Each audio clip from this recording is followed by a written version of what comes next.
Welcome to Noona Ya Business Podcast, episode 41, My Love from Another Star, part 1, with your hosts, Becca and Megan. Today we cover all the juicy outer space goodness from the first half of My Love from Another Star. The murderous nail ring, drunk dialing, and all the chunky sweaters. Does human-to-human contact make you physically ill too? If so, then this show is for you. That's what you're in for today on Noona Ya Business. Today, for Fernanda, we are doing a recap of My Love from Another Star, also called My Love from the Stars. The Star. You from the Star. Also called You from the Star. This might be the gold standard of recent K-dramas, if I would say, based on its popularity when it came out, its popularity for new drama fans who are constantly discovering it. I'd never met anyone that hated it. I don't think I have. I think there was one person, one of our friends through the podcast, that said she did not care for it. Mm-hmm. And I thought, you are an anomaly, because I feel like everybody loves this show. I will say to that person, I didn't finish this show.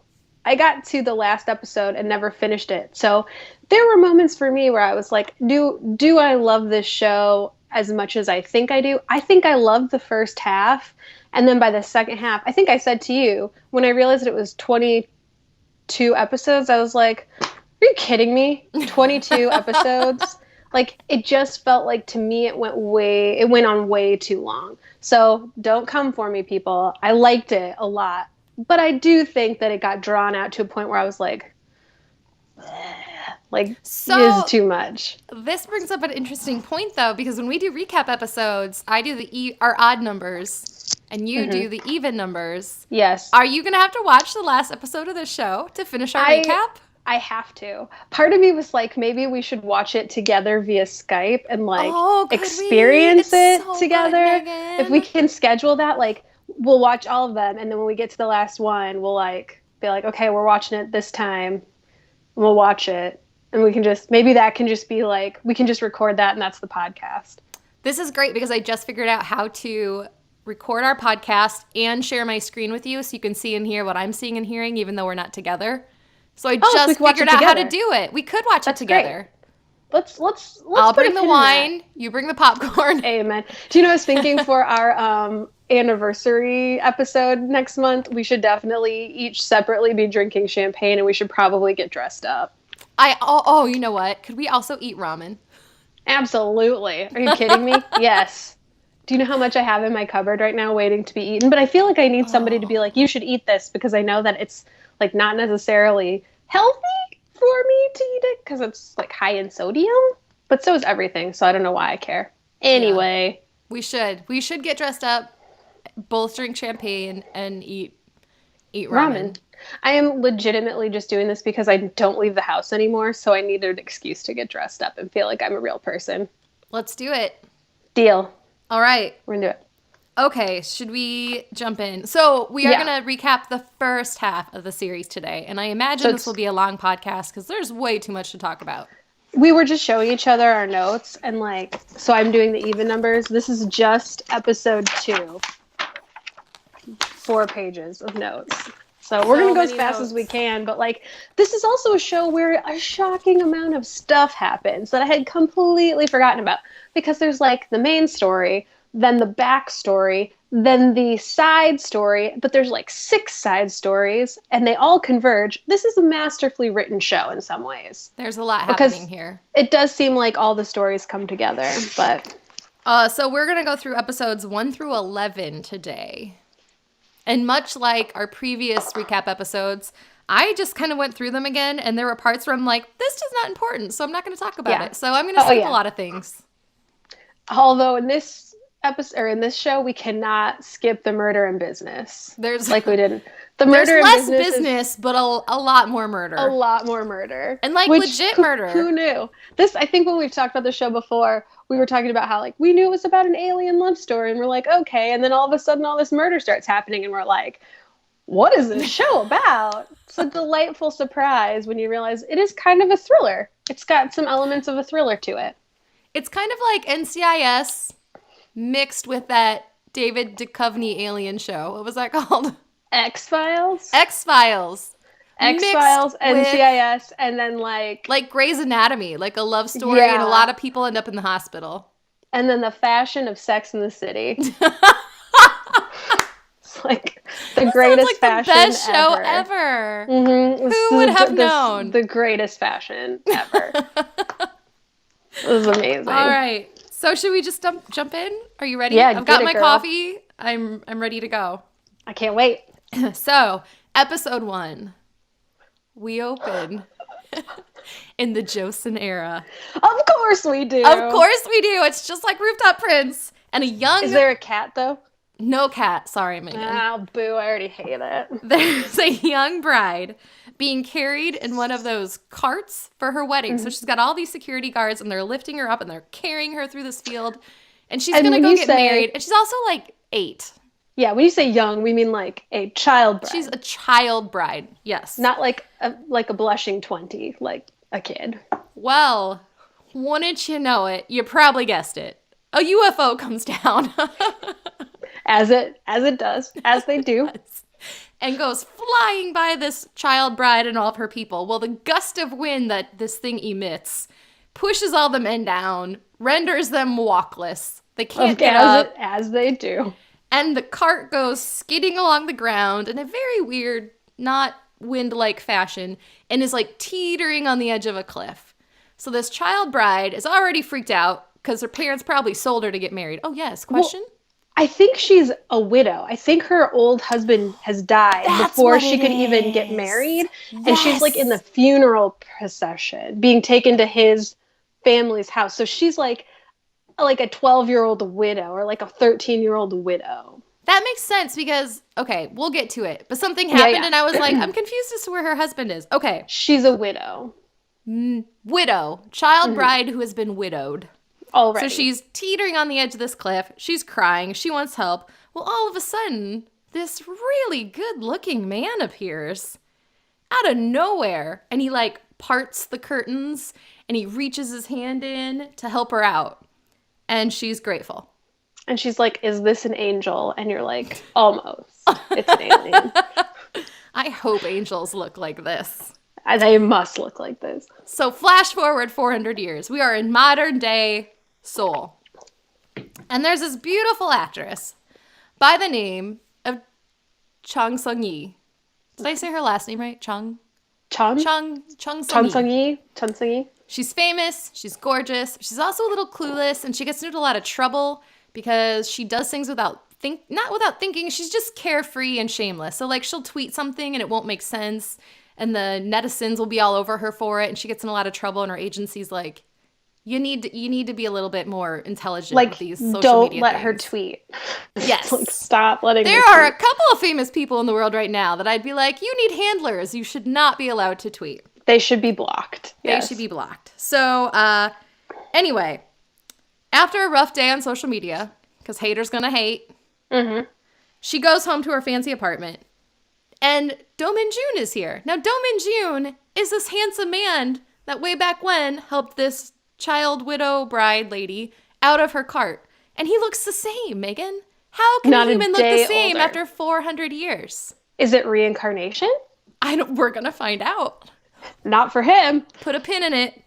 So the elevator doors open and he's standing there. So she hops in, pushes her button to get to her floor, and he doesn't push a button.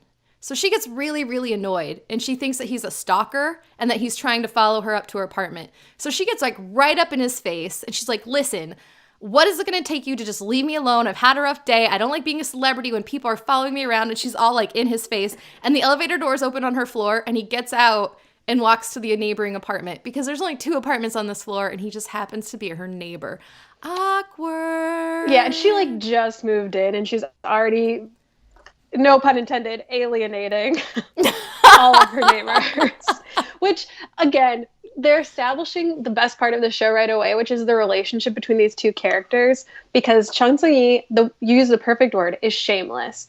And she's unlike any female character I've seen in hardly anything ever, because she gets the opportunity to be kind of like rude and rough and complicated and a little unlikable, but at the same time is so charming and lovable. And you just love her so much. I think she's a really unique character. Whereas Do-min-joon, I swear, he talks like 6 times in this whole show. Oh, yeah, he's a pretty quiet guy. He's very quiet. He's very still. He's very rigid. He's very proper. And they're establishing right away like how these two are going to be butting heads, and it's so good. I love it. Yeah. So that night, she needs to vent out her frustrations because now she's embarrassed on top of the fact that she's been like torn apart all day. Your favorite scene ever, isn't it? This is there's 2, and I get to cover them both today, so I'm really excited. Yes! Enter one of my favorite scenes ever.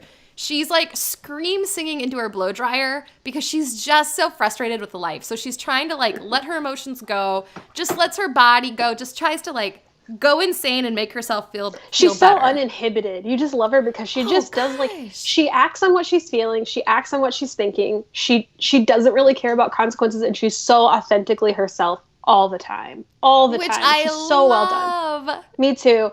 Ji-hyun, wait, is that right? Yeah, Ji-hyun.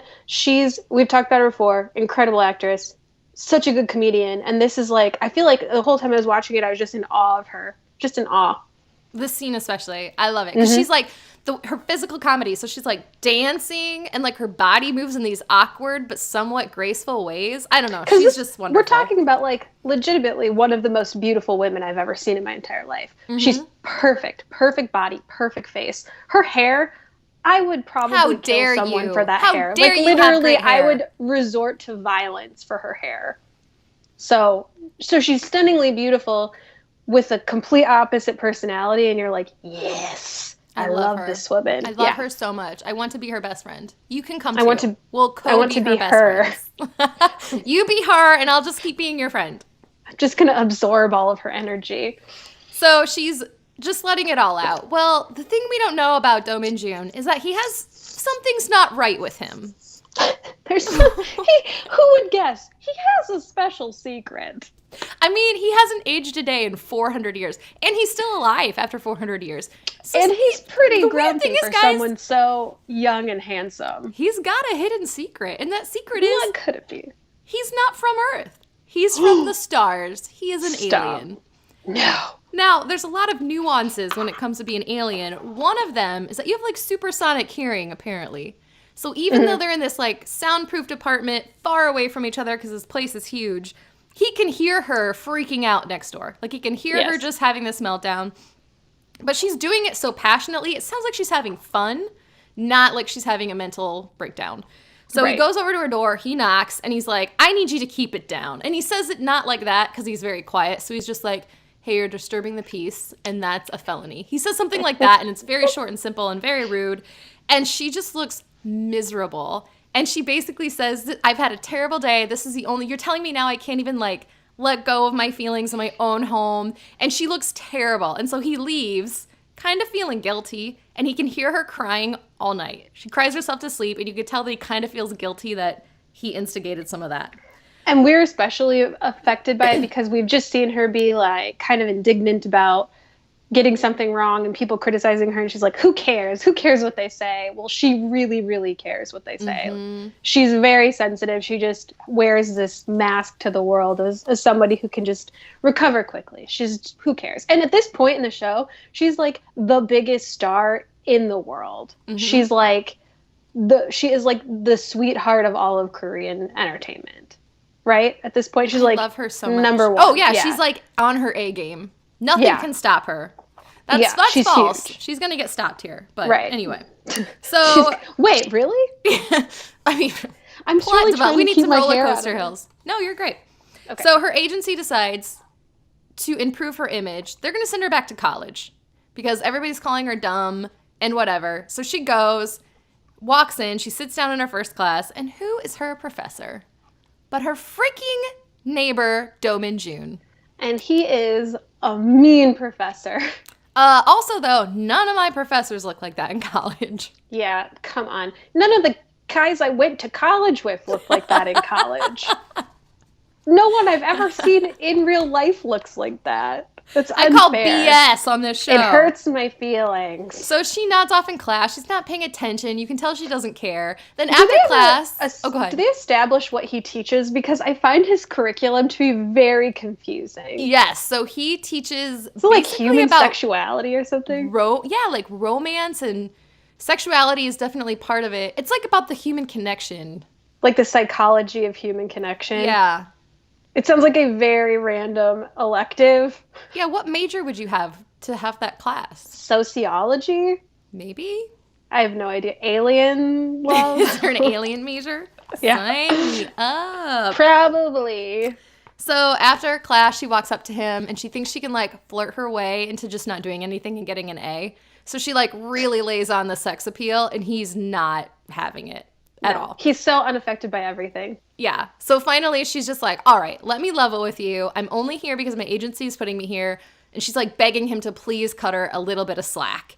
And he basically says no. And he gets like right up in her face. You think he's going to kiss her. He like keeps walking towards her until she's like pressed against a desk. And I'm just thinking like, You're like, woof. let's get this started. So she leaves. She's a little flustered because, number one, he talked down to her, which is not something that she's used to happening in her everyday life. And number two, meow. He was just up in her face. That's the psychology of human sexuality right there. So real quick, at the end of the episode, it's time for a flashback. So when Chang Sung-yi was young, she left her house. She was upset about something. She went to cross the street, and this truck comes barreling down this icy road, can't stop, and is meters away from hitting her. And out of the blue, there's like a flash of something, and next thing she knows, she's cradled in the arms of a super attractive man on the other side of the street. And the truck has skidded to a stop, and the truck driver gets out thinking he hit this little girl, and she's fine. She's just fine. She's safely made it across the street. Someone has saved her. Yes, she is a hero here. Now, funny story, guys. The hero looks just like Do Min-jun, and the little girl looks just like this widow from 400 years ago. Haven't we seen her before? Nobody puts those pieces together. So basically, the episode ends with her telling this story to somebody else and being like, he was my first love, and I'll never get to meet him, and that whoever saved me that night, I just feel so many feelings for him. And it ends with him talking to somebody else, being like, that widow bride was like the first love I ever felt, and I never want to feel again because she's gone. And it's like, you dum-dums, you live right next to each other. How do you not recognize each other? Literally looking at each other's faces. Hey. It's going to be some Science. time before we establish what happened. Yes. So that's it. That's episode 1. It's a good pilot. It's a really good first episode for sure. It's super fun and a lot happens. And I'll be honest, if anybody's listening and they haven't watched the show, I have a really hard time getting into new shows. It takes me a good 3 or 4 episodes usually before I'm like, okay, I'm hooked. This one, though, by the second episode for sure I was hooked. But I'll tell you that. The pilot was good, but it didn't hook me as fast as some do. You would have liked. But it also hooked me a little bit faster than others, so. Yeah. I was in on, I think what got me was her. The character, I like this character so much. I was like, I will watch 22 episodes just for her. And I maintain that through this whole show, even when the plot gets bonkers or there are some twists where I'm like, why? I loved it because Chun Sung-yi is one of the best characters in K-dramas. She's so great. And my favorite she female remains character of all great. time. I agree. She like doesn't change and get like more gentle and smarter. She does in some respects, but like she pretty much stays. She gets like a little less like battling against the world. She finds some like comfort in him, but for the most part, she remains this like hard, cool, just boss lady. I love it. So anyway, She's great. Should we go to episode 2, Becca? Let's do it. Let's move on. In my unicorn notebook. Oh, it's so that cute. Irene gave to me. So episode 2, we're going to go back in time again. And it's funny because before I started watching, I was like, oh, thank God, Becca has to do the Joseon era crap. And then I started the second episode, I was like, ugh. Oh, yeah, it's sprinkled in throughout the whole show. So basically, we have 300 years ago, alien Do Min-jun is walking around collecting samples, like plants, dirt. I'm sure, things that he can go back to his planet and test. And we learn that he can freeze time and space. So he can like make everybody freeze so he can walk freely around and just observe them. Well, this young widow has been taken to her in-laws' place, and she's sleeping.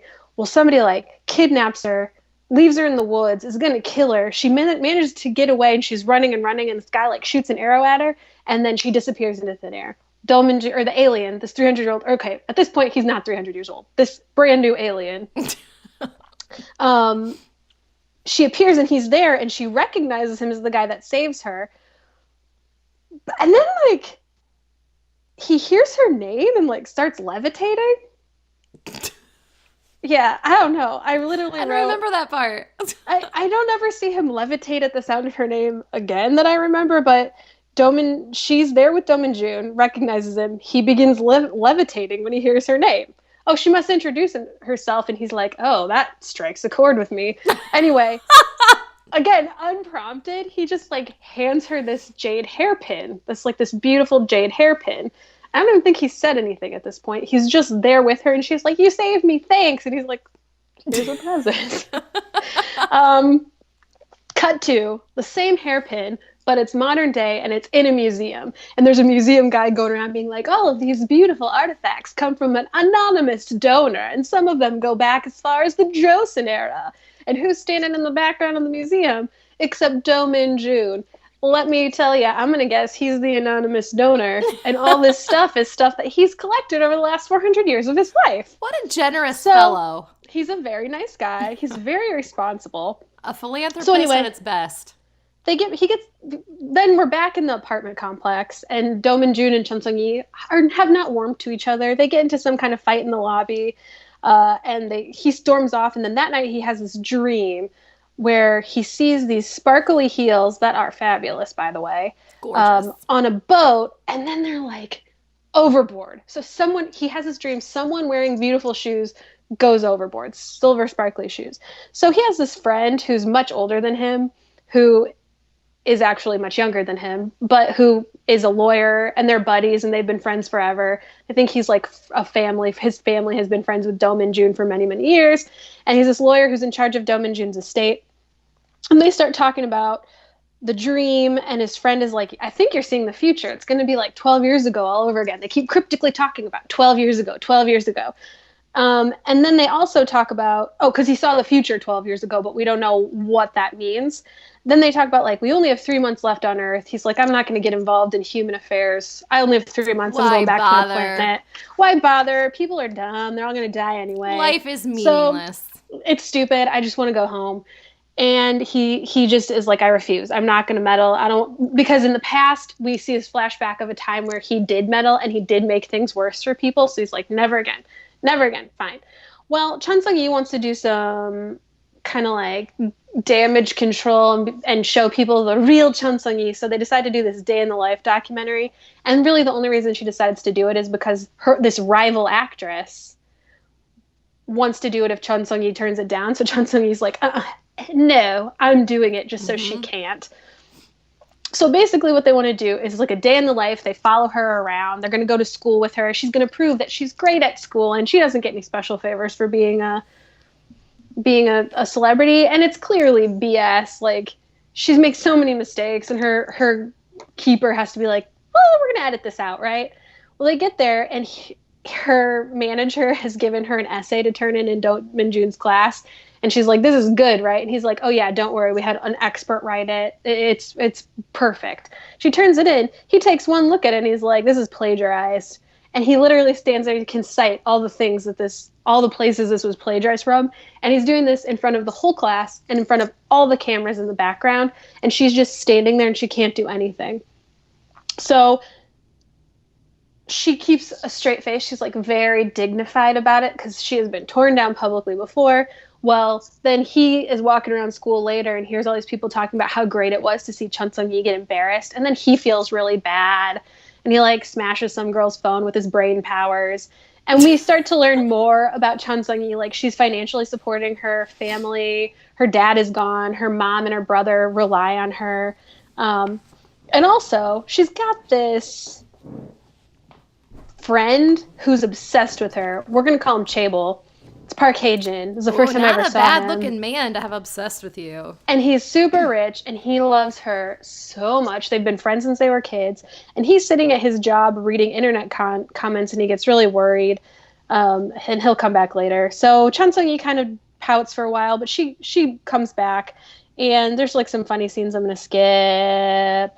12 years ago comes up again. Do Min-jun's like, if I'm destined to meet this person again, I will. And we're like, who? What happened 12 years ago? Well, enough teasers. Give us the content. He goes home to relax, only to be interrupted by somebody outside his door trying to get the security code to work on his door. Well, he opens it. It's Chun Sung-yi, and she is super drunk, and she does not know which one is her apartment. So when he opens the door to confront her and be like, "You're at the wrong apartment."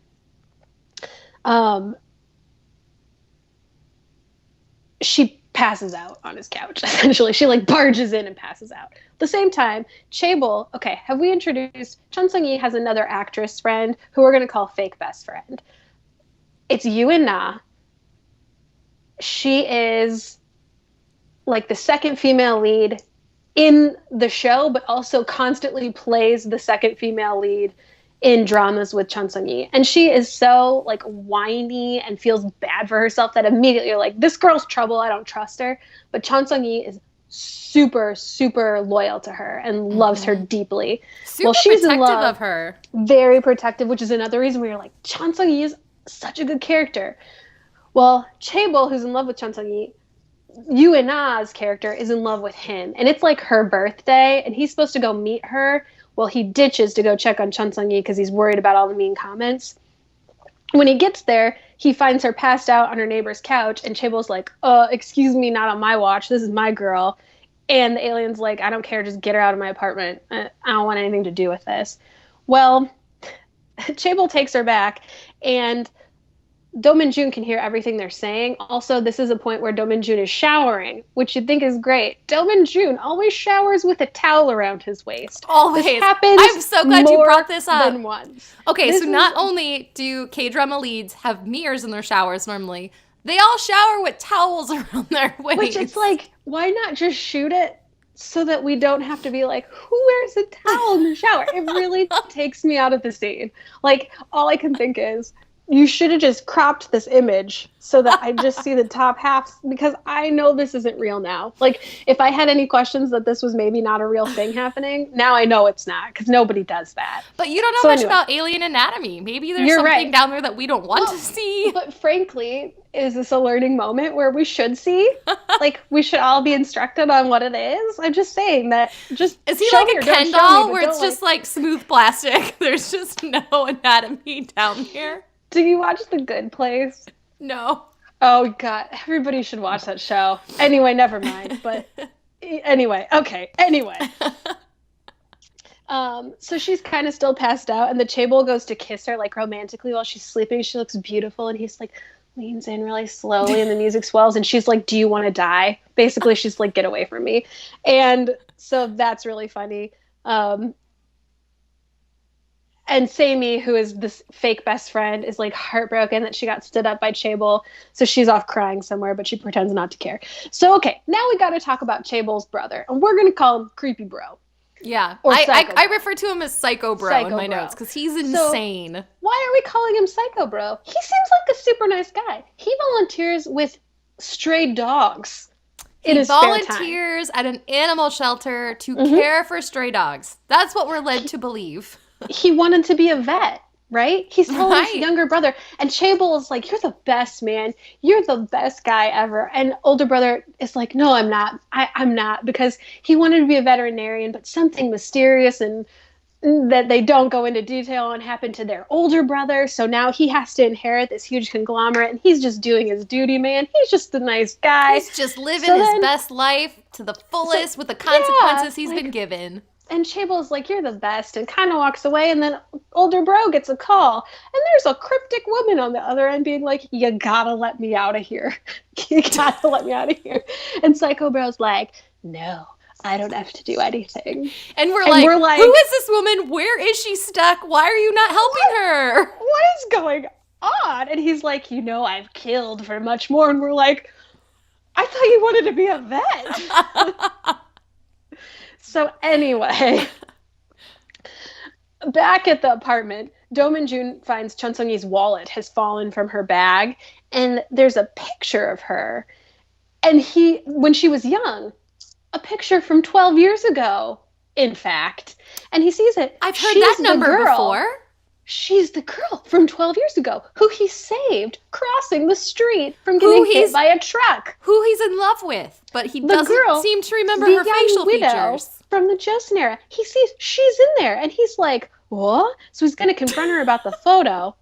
Well, she's at the salon, and she is hung over. She has had better days. Well, she runs into this rival actress, the girl who wanted to do the Day in the Life documentary. And this rival actress is like, you need to go to a different salon because I know what you're up to. Because fake best friend was all like, oh, I'm not going to start anything. But just so you know, Chun Sung-yi only did this so that you wouldn't. So this girl is mad. So Chun Sung-yi can be very savage and basically is like, stop starting rumors about me.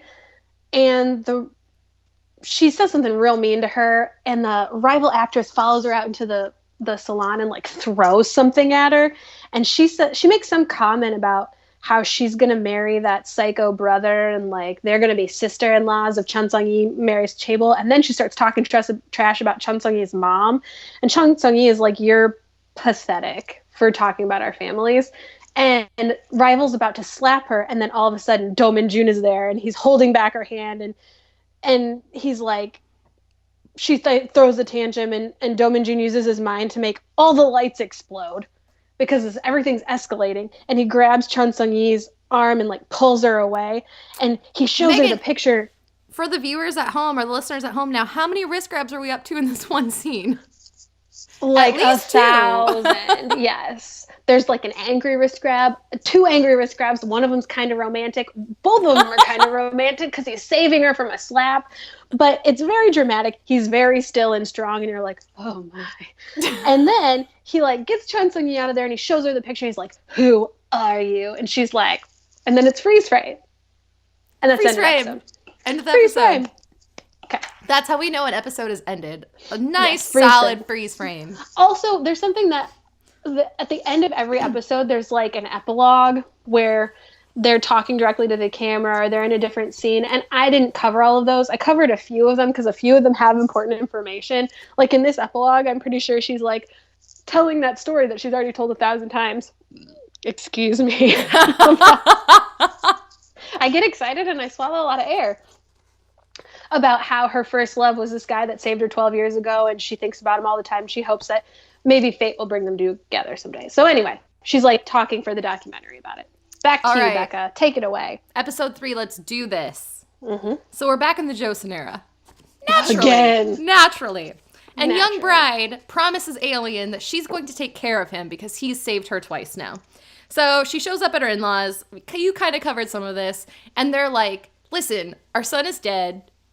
We've already told everybody that you've hung yourself because we just sent people to kill you and you were saved before they killed you. Worst in-laws ever. People out there who complain about your in-laws, they could be trying to kill you. And they could try to stage your murder. Yeah. Let's just put this in perspective. And so they're like, listen, we already told the whole kingdom that you hung yourself because you were so sad that your husband died. No info on the husband. He's probably like 40. I don't know. I think he was much older, yeah. One of those gross situations. So they pretty much demand right away, like, start running because we're going to kill you. Because we told everybody and we can't go back on our word now. Just do us this favor. At least they gave her a head start. That was nice of them. Start running. So that's Poor widow. She's had a terrible week. I know. Well, she got to meet an alien. She did meet a hot alien, so. So back to modern day. We jump around a lot. Do Min-jun sees, after this whole thing happens with rival and fake best friend, he sees Sung-yi's glittery heels. And he's like, hey, those are from that dream I had, where I think I'm dreaming about the future. So that night, his supersonic hearing again, he can hear her like crying out in pain in the apartment next door. And he's listening and he hears her like frantically calling all these people because she's like, I need to go to the hospital and I can't take myself. And nobody can help her because at the end of the day, she doesn't have very many true friends. No, she's very isolated. Have everything in life. Yeah. Her family's all messed up. They're so messed up. So she can't look bad leaving her apartment because she's a famous idol. So she grabs these glittery heels, puts them on, and starts to stumble out of her apartment. Well, wouldn't you know it, Do-min-joon is waiting outside, and he says, wow, crazy coincidence. I happen to be going to the hospital. I can totally take you. Let's carpool. Man, if I had a nickel. Yeah, right? For every time I needed to ride to the hospital and somebody just happened to be going there anyway. So if we don't already love this alien, now we're like, oh, now he's intentionally eavesdropping on her to help her. Definitely a good guy. So he takes her to the ER. Well, I mean, we all are, right? Yeah. He takes her to the ER and she has to have an emergency appendectomy, which I think is funny because I think they use the phrase emergency appendectomy, but aren't all appendectomies emergencies? Because you only have so much time to get them out. You don't take one out proactively, which why don't we just take them out? Why do we have appendixes? All they do is explode. I don't know. And try to kill us. And kill, yeah. They're like those terrible in-laws. Except for appendixes don't give us warning. Man, literally everything that could go wrong for this woman over the course of 400 years is happening. Everyone's trying to kill her, including her own body. So she makes him promise to still be at the hospital when she wakes up. And he's like, yeah, okay, just go get surgery. So he goes to leave the hospital and then is like, I guess I should stay. So he goes and sits down. And again, we love him. So she wakes up. He's in her room. And he uses this as an opportunity to kind of warn her about his dream without actually warning her. So he picks up a newspaper and he's like, hey, when were you born? And she tells him and he's like, I'll totally read you your horoscope. Wink, wink. And he's like, this says you should stay away from boats and all water. And she's like, oh, that's right. I should be more careful around water. She's so funny. They both are. They're such a mess. I love them. And he does such a good straight man comedy. We've mentioned this before too, where she's over the top and like big, and he's very like contained and delivers they're both very funny. They're great.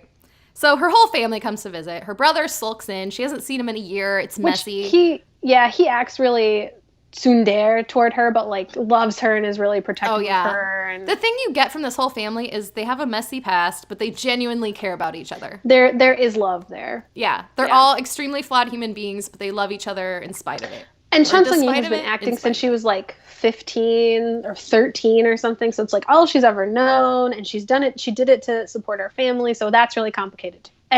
Anyway, so her mom comes in and she's putting on this giant show because there's a bunch of paparazzi there. And like the second the door closes, she's like, so what? Like, are you okay? She's all teary-eyed and stuff until she actually gets in the room. What's wrong? It's a mess. Her dad also shows up in the hallway, but then like peeks through her window and sees her and then walks away. So it's clear that she hasn't seen her dad in years. And he's just like, oh, she's good. Bye. It's definitely one of those things where he like creepily follows them around but never goes to talk to them. And it's just like, oh my God, just go talk to them. Like they clearly want you to come talk to them. You want to talk to them. Why are we? Again, it goes back to this like huge thing where it's like a conversation could have solved a whole lot of stuff before it got out of hand. Anyway, it sounds like this was just a tragic note 12 years ago. We all heard that number, right? 12 years ago. Yeah, we're over it. So this whole thing is a mess. And of course, Do-min-joon is sitting there the whole time. So he sees the dad. He doesn't say anything. The mom and brother are putting on the show. And finally, Sung-yi's like, get out. Like, just get out. I can't deal with this. You guys are being a mess. Just leave. And he sees how upset she is by all this family madness happening. So the next day, she's going to be discharged. And for some reason, Megan, this happens to me every time I go to the hospital. Her shoes are gone. Her glittery high heels have been stolen. That's why you don't wear fancy shoes to the hospital. That's why you shouldn't wear sparkly heels. And so she accuses Do-min-joon of taking them. And she's like, you looked at them funny the other day. I know you have them. And he's like, I didn't take them. And you're like, why would I take women's shoes? Why would I take women's shoes? But then we flash forward to him at his apartment, and he's putting the shoes in his closet. So he clearly did take them, probably thinking if she doesn't have those shoes, this weird dream he had can't come true. He's changing the future. Right. He's changing the future. So he just kind of goes about his day, and then he sees on TV, now it's nighttime, probably the same day, there's a celebrity wedding happening on this big yacht or this big boat. And the news is covering all these famous people arriving. And wouldn't you know it, Chang Sung-yi shows up in a new pair of those glittery heels. And he sees it on the news. And he's like, man, my plans have been foiled. Mm-hmm. And then we get a freeze frame.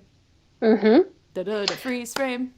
Do, do, do, do, do. So, episode 4, everybody's getting on the boat. He sees the shoes. He's like, what'll I do? Flashback to the Joseon era. Naturally. So, young widow, she's run home to her parents. She's got the alien with her. She's like, guys, my in-laws tried to kill me. Her family's like, welcome home. We're so happy to see you. She's like, hey, by the way, this dude with me, he saved me. We have to take care of him. And they're like, okay, thanks, dude. But then she goes to bed and her mom comes in and is like, gonna choke her to death. And she's like, Mom? And her mom's like, why would you bring a man home with you? You've defiled yourself. And then we see the dad is standing outside and we hear him like, I can't listen to her kill my daughter, even though I ordered it. So he walks away. And the mom's like, that's so noble of him. Right. Like, he's like, I'm just not, no unpleasantness here. The mom hears him leave and she's like, oh, girl, just run away. Just get out of here. She was like, I was like, your dad wanted to kill you. And I was like, no, let me do it. And if he finds out I didn't, he's going to kill us both. So just get the F out of here. So meantime, Do-min Jun is all tied up in another part of the house somewhere.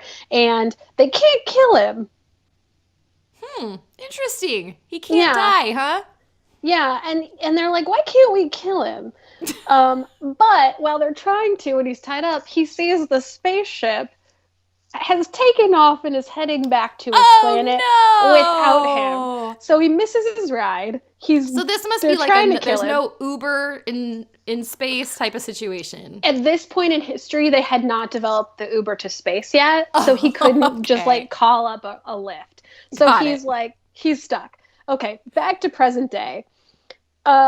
He's with his lawyer friend again, and they're talking about how he doesn't feel anything or whatever, but he's told them about Chun Sung-yi and the shoes, and the lawyer's like, you gotta save her, right? Like, you clearly want to save her. And they see her on TV, and she's talking about the guy who saved her 12 years ago again, and how he's her first love. Well, okay, then it's like, we skip time. This gets complicated. It's 60 hours later, we see on the screen. 60 hours later, news report, top actress goes missing, body found. And we're like, oh no, he did see the future. So the cops are talking and they're like, she obviously killed herself. There's nothing to investigate. A handsome prosecutor walks in. The family said no to an autopsy. The prosecutor's like, no, we need to be thorough. So let's go over all the details in the case. Okay. I want to say for the record, this episode is cool. The way they do this episode is cool and very original because we know someone is dead and now we go back in time and we see through snapshots of security footage and all this stuff, how they've come to like put together a timeline of events on the boat. So we're on the boat tonight. Chun Sung-yi is there. She comes in. She looks literally more beautiful than anyone has any right to look ever. She's going to sit down with her buddies, Chaebol and fake best friend, and Creepy Bro shows up, and she's like, hey, Creepy Bro, are you dating somebody? And he's like, why would you think that? And she's like, because this rival actress told me that you guys were dating, or she like made this comment that made it sound like you're dating, and he's like, no. Well, then she has another run-in with rival in front of the bridal party. It's like a hilarious scene where they're trying to outpose each other in these photos. Oh, I forgot all about that. It's so funny. It's so funny. Go watch it, everybody. Fast forward a little bit. Rival goes missing. No one knows where she is. But nobody knows where Chun Sung-yi is either. Nobody's seen her in a while. And remember, they're still on a boat in the middle of the Han River. And you guys, it goes back to nothing good happens at the Han River. Nothing good happens, especially on a boat. So, and there are a couple moments where you see fake best friend. You see like moments where you're like, okay, she does actually care about Chun Sung-yi to some extent, but she's just so jealous of her. She like can't look past it. Mm-hmm. But there's a moment where she sees her at the top of some stairs and the boat jolts and she's like, oh my God, Sung-yi, you're going to fall. And Sung-yi's drunk. And she like goes to like say something and then Chun Sung-yi's gone. And she's like, oh my God, did she fall overboard? Where did she go? Well, they end up finding Chun Sung-yi passed out in a cabin and it's the rival actress has died and they found her body. So now the rumors start that it was Chun Sung-yi's fault and that the rival killed her rival killed herself because of how mean Chun Sung-yi is. So Chun Sung-yi's like stuck in her apartment, finds out there are all these rumors spreading about her. We've like fast forwarded to present, not on the boat again. She needs to get out. Because her manager's like, you got to get out of there. The reporters are all coming. Well, she's like, oh, I don't know what to do. I can't get out in time. So she gets into Do Min-jun's apartment. She like forces her way in, and she's like in her pajamas, and she finds his alien. Dramatic pause. She finds his alien something. I don't know what I wrote. His journal? No. Oh, yes. Log. I wrote log. She goes into he has this like secret study that's amazing, and she finds his log, and it's like 3 months left to go on Earth, and she's like, what's this mean? This is weird. But she doesn't ever think like, oh, maybe he's an alien. Mm-hmm. And he kicks her out, but she's like, please. She tells him if she leaves his apartment, there will be rumors about them. Man, I wrote really sloppily. Sorry, guys. And he's like, okay, fine, but here are some ground rules. You have to stay 1 meter away from me at all times. Like, you cannot don't touch anything. Don't talk to me. Stay away from me. And she's like, oh, you're weird, but fine. So anyway, cut to creepy bro. Says the actress who was yelling at somebody in an elevator for following her. Yeah. Like, she has the same boundaries. She does. And she's just like, excuse me, what? I'm gorgeous. And he's like, you need to stay away from me. Like, you can stay here, but get away from me. So now cut to creepy bro and his little minion, who is an actor who I have seen in other things, who is delightful. He plays a really funny character in Go Back Couple. He's one of the buddies in Go Back Couple. Mm-hmm. Cut to creepy bro. The minions telling him like they've destroyed all the evidence of his connection with this rival actress, except some evidence which was on a flash drive in her purse, and they cannot find the flash drive. They always work their way into a K-drama. We can't find it. Well, before they knew that this rival had gone missing, Chun Sung-yi had returned to her table with her friends, carrying the rival's purse, and she's like, has anybody seen her? She left her purse in the bathroom, and they're like, no, we haven't seen her. So Chun Sung-yi puts the rival's purse inside her own purse. So we know Chun Sung-yi has the evidence in her purse. Okay, we see all this in a flashback then to the boat. Chun Sung-yi's in the bathroom, and she hears the rival actress talking to creepy bro, and he's asking her weird questions, and she's basically blackmailing him into marrying her. She knows something about him that she's like, I'm going to use this against you. I have all the info. And then she comes into the bathroom and sees Chun Sung-yi spying, and Chun Sung-yi's like, I don't want to. Chun Sung-yi is trying not to be like, it's her way of trying to be nice, where she's like, I think you can do better than him. I don't think he cares about you. I think you can do better. And the rival's like, yeah, no, there's a reason that we need. There's like a reason why this has to happen. And she's talking to Do Min-jun about everything that happened. And she's like, I don't know, man. I got drunk. I don't remember anything. But I feel like I saw you. She's like, I feel like you were there. I had a dream I saw you. And he's like, yeah, you didn't. Well, she did. Because he teleported to the boat. And we know this because we see on surveillance video that he's there and then he's gone. And the cop is like, this dude's a ghost. And he's a Guishin. Right. They're like seriously concerned. The prosecutor's like, I think there's probably another explanation. But Chun Sung-yi then is still like, I'm pretty sure I saw you. Were you there? And he's like, done away. Like, why would I be there? And she's like, oh, I think you were. Well, we find out he got anxious about the shoe dream. He went to the boat alien style to protect her. He even scrambled all the security cams so he wouldn't be seen. There was just one place where he was seen. He freezes time when that boat shakes, which we saw earlier. She goes flying and she's freeze framed like, ooh.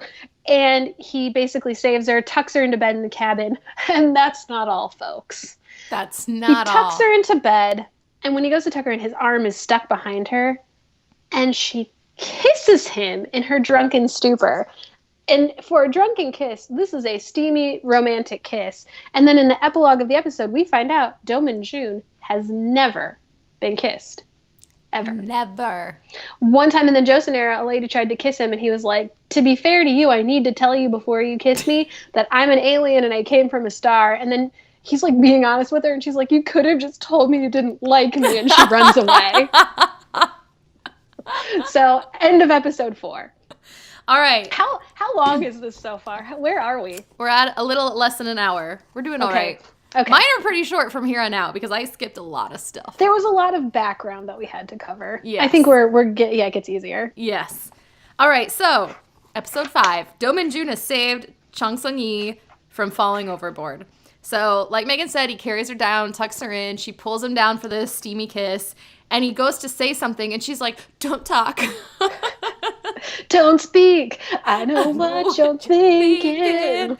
And she starts murmuring to herself how it's time for her to get married, how she should just marry Chaebol because her hormones are dictating her dreams now, and they're telling her that she needs romance in her life. Which, guys, she's about to turn 30, so she ain't wrong. She's aged over the hill. She mentions multiple times her 30th birthday is coming up. She's past her expiration. It's a miracle that she's still getting any work at all at this point. So a few days later, they casually bring it up in conversation where she's like, I had a dream about you. Like, I know you were on that boat. Otherwise, it had to have been a dream. And he's like, slyly, must have been a sexy dream. And you're like, whoa. It's like, seriously, Do Min-jun, pick a speed. Because he's either like, no, I am a very formal alien, or he's like, yeah, you want to see me shower in a towel?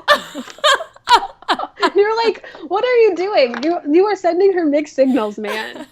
No wonder she's confused. So reporters are swarming the apartment building. They're blaming Chung Sung-yi for Rival's death. And she's been advised by everybody, like, stay with Do Min-jun until things die down. Eventually these people will leave, whatever. Well, of course, it's like the Odd Couple. Chaos ensues because she's messy, she's loud, she's fun-loving, she's everything that Do Min-jun hates. He She's can't stand hysterical. Yeah. So she's rocking his world in a bad way. In a bad way. So meanwhile, somebody plants a suicide note in rival actress's apartment, like in her diary. And it makes it look like it's Chung Sung-yi's fault, of course. So after wallowing in self-pity, she announces that she's going to walk right out to the reporters and just tell them the truth because she has nothing to hide. And he's like, I don't know if that's a good idea. And so she like starts to walk out. Well, she's like broken a vase in the house. She's barefoot. She's still in her pajamas. She steps on the glass, cuts her foot. He swoops over, romantic style, picks her up like a Slow baby, motion carries swoop. her to the couch, and he's like, "Are you ready for this? We're in love because I'm going to go to the pharmacy for you." Oh my gosh! Order the wedding invites already. First comes pharmacy, then comes marriage.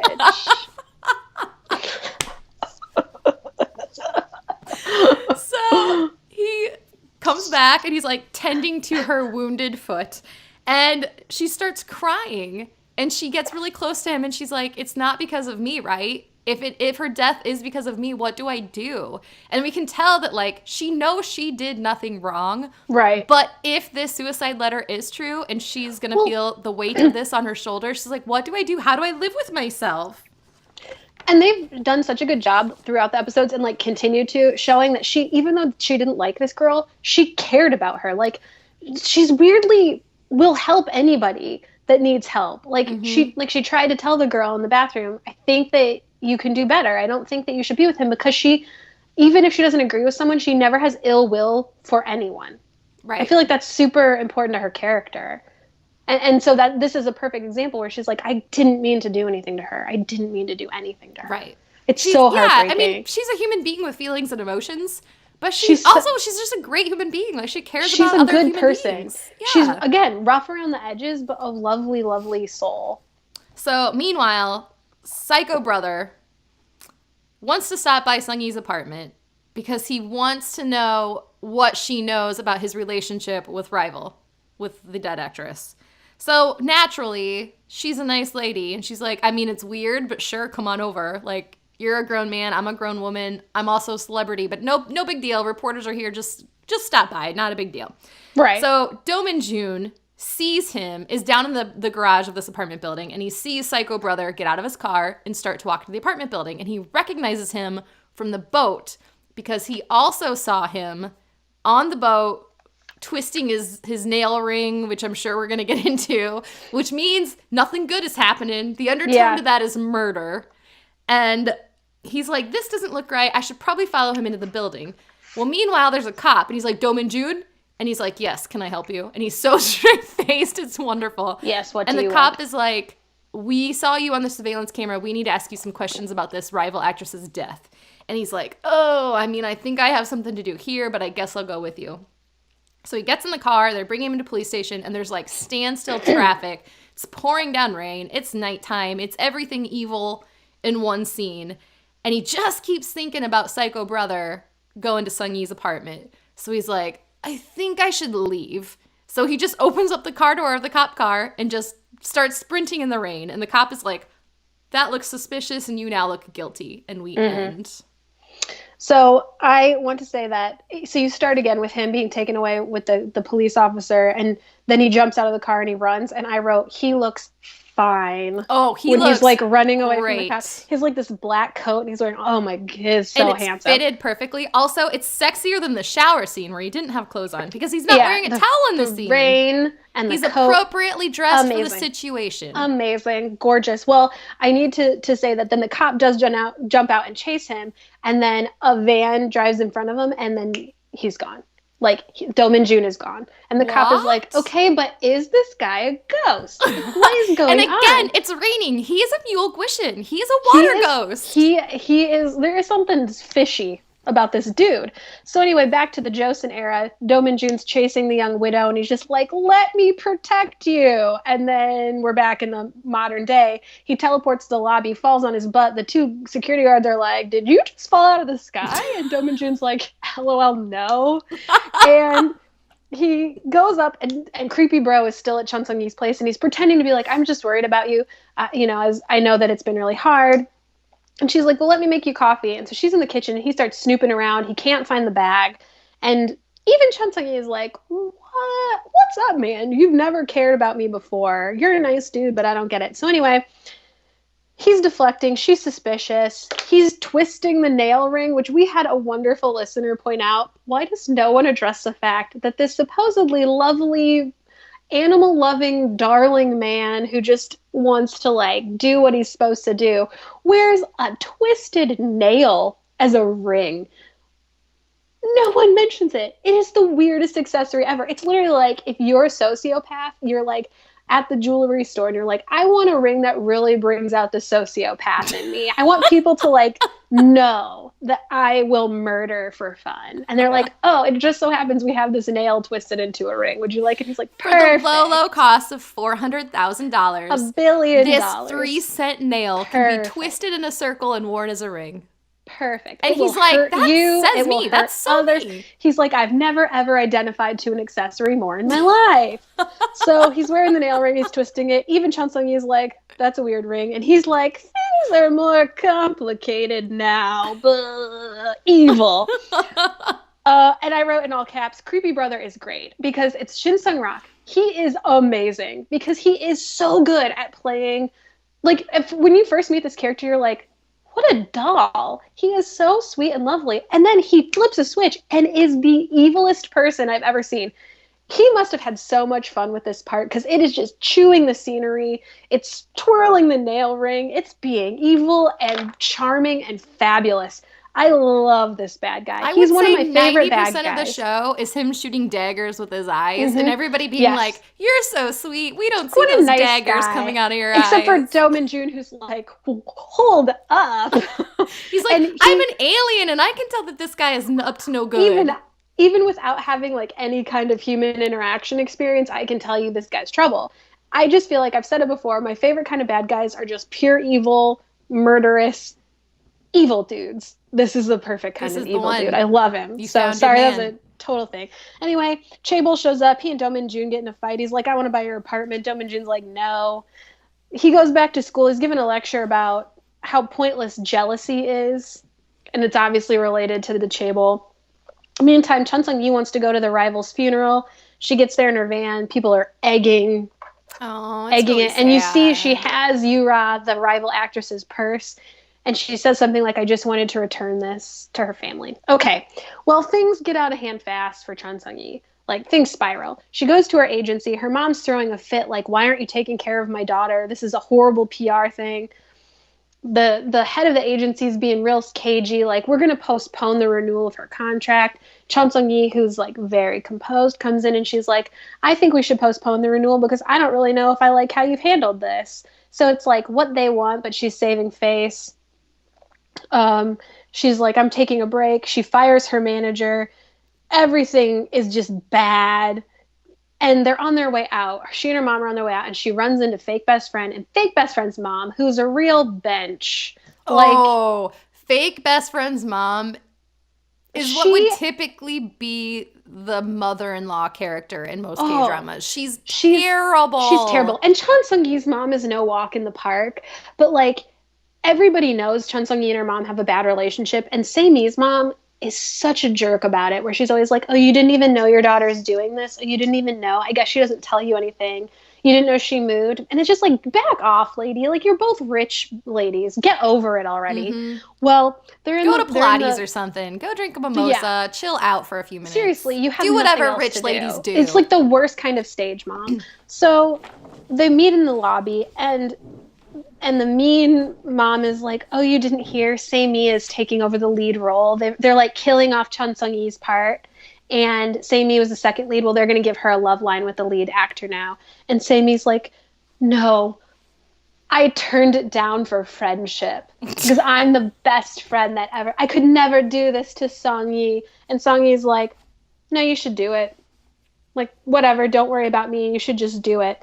Oh, also, apparently Chun Sung-yi like needed help, and Se-mi was like, I can't. My mom fell on ice and fractured her ankle. Yes, that happened. That I skipped that. That was in one of my episodes. The only reason I bring it up is because this is a turning point for best friend and Chun Sung-yi, because she's like, don't turn it down. You should just do it. And then she walks up to her and she's like, oh, by the way, I hope that your ankle feels better. And the mom's like, what are you talking about? My ankle's fine. And Chun Sung-yi like looks at Se-mi and she's like, I know you lied. I know you lied. I don't know why you lied, but you're not my friend. And they leave, and Se-mi is like chewing her bottom lip and clenching her fist because she's been found out that she sucks. And her mom's like, why did you turn down the role? And Se-mi's like, I didn't turn down the role. I just wanted to say that. I just wanted Chun Sung-yi to think I did. And you're like, oh, you suck. So anyway. So, another side note. For being a really great actress, supposedly, Se-mi, fake best friend, is really bad at, like, hiding her own emotions in real life. She's such a wet blanket. She's such a downer. Everything is like, clearly written on her face all the time. Nothing goes right for her. She's always sad. She's always just like, poor little pathetic me. And you're like, I'm over you. You suck. But I'm so nice. Why are things happening to? Why are bad things happening to good people? Fair. And you know what? Bad things happen to everybody. So yeah, you're the worst one here. You're worse than sociopath brother, because at least he wears a ring and lets us know he's evil. Yes. So anyway, Chun Sung-yi gets home and there's a package outside her door. Uh-oh. And she's like, finally, somebody's being nice to me. And there's a card and it's like, happy early birthday, honey, we love you. We're always here for you. And she's like feeling so good. She opens up. It's a bloody picture of Yura, the rival actress. And it's something like, you're next. So she freaks out and she's like trying to knock on Do-min-jun's door. And she's like, please be there. Why aren't you home? And he doesn't have a phone. She can't get a hold of him. She doesn't know what to do. Well, the cops now are still talking about how the heck he disappeared into thin air. They don't know how it's working. The prosecutors discovered that he is super rich, like insanely rich. And then we cut to where Do-min-jun is. Well, he's ice fishing with his lawyer friend because we need some product placement for Beanpole outdoor wear. Yes. And they're talking about how he's accumulated all his wealth over 400 years. And that's actually really fun because it'll be like, oh, I bought this land when it was just fields and now it's this huge impressive neighborhood and it's amazing. Okay, that's fine. It's just interesting. So he gets home and he's making plans to sell everything too because he's going back to outer space. Well, he gets home and Chun Sung-yi leaves a note that's like, please buy a cell phone. Please buy a cell phone. Okay, now we see creepy bro going to volunteer at the pet shelter because we're like, okay, that's just nice. Just doing the nice thing that he does. Yes, guys, this is brilliant. This was like, it's horrible. You texted me after you watched this because you're like, you will never guess what he's doing at this pet shelter. I was like, why would he actually show up and fake volunteer? That's so weird. The like brilliance of this detail. I'm just in awe of these writers, which this is like the worst thing I can imagine. Truly. He volunteers to euthanize sick dogs. He takes joy in putting animals to sleep. Like, Let that sink I in. was shook. I could not believe. It was just like, that's such good writing. That's such a brilliant character. I can't believe you would think that because you love animals. I do, but maybe that's why it's like I cannot imagine how twisted and messed up and horrible you would have to be to want to do that, to find joy in doing that. And it's like, okay, you have just perfectly encapsulated how evil this character is with one tiny detail, and it's a detail that made him seem great. Brilliant. Before you knew what he was doing, you're like, well, he loves animals, he can't be evil, he sucks. Okay, so anyway, where am I? Okay. Oh, they keep talking about this propofol stuff that as anesthesia. It's come up a couple times. I don't remember if it becomes important, but we'll mention it now. So so it's Chun Sung-yi's birthday. The chaebol tries to take his mom flowers, and she's like, let me give you a tip to win her over. Okay, that's important for later. Chun Sung-yi wakes up the next day, finds a note outside her door that's like, the final in my class is today. You have to show up or you're going to get an F. And she's like, oh, he loves me. So she gets all ready. She drives herself to school. Hilarious whole thing about her driving. She's a terrible driver. Has to stop and get gas. So funny. So then she's parking. And this reporter that we've seen before, who's a real jerk, pulls up and hits the back of her car. And he's doing it so that she has to get out and talk to him. Well, she's terrified and she's like, knows what he's doing, but she can't go anywhere because then all of a sudden all these reporters swarm.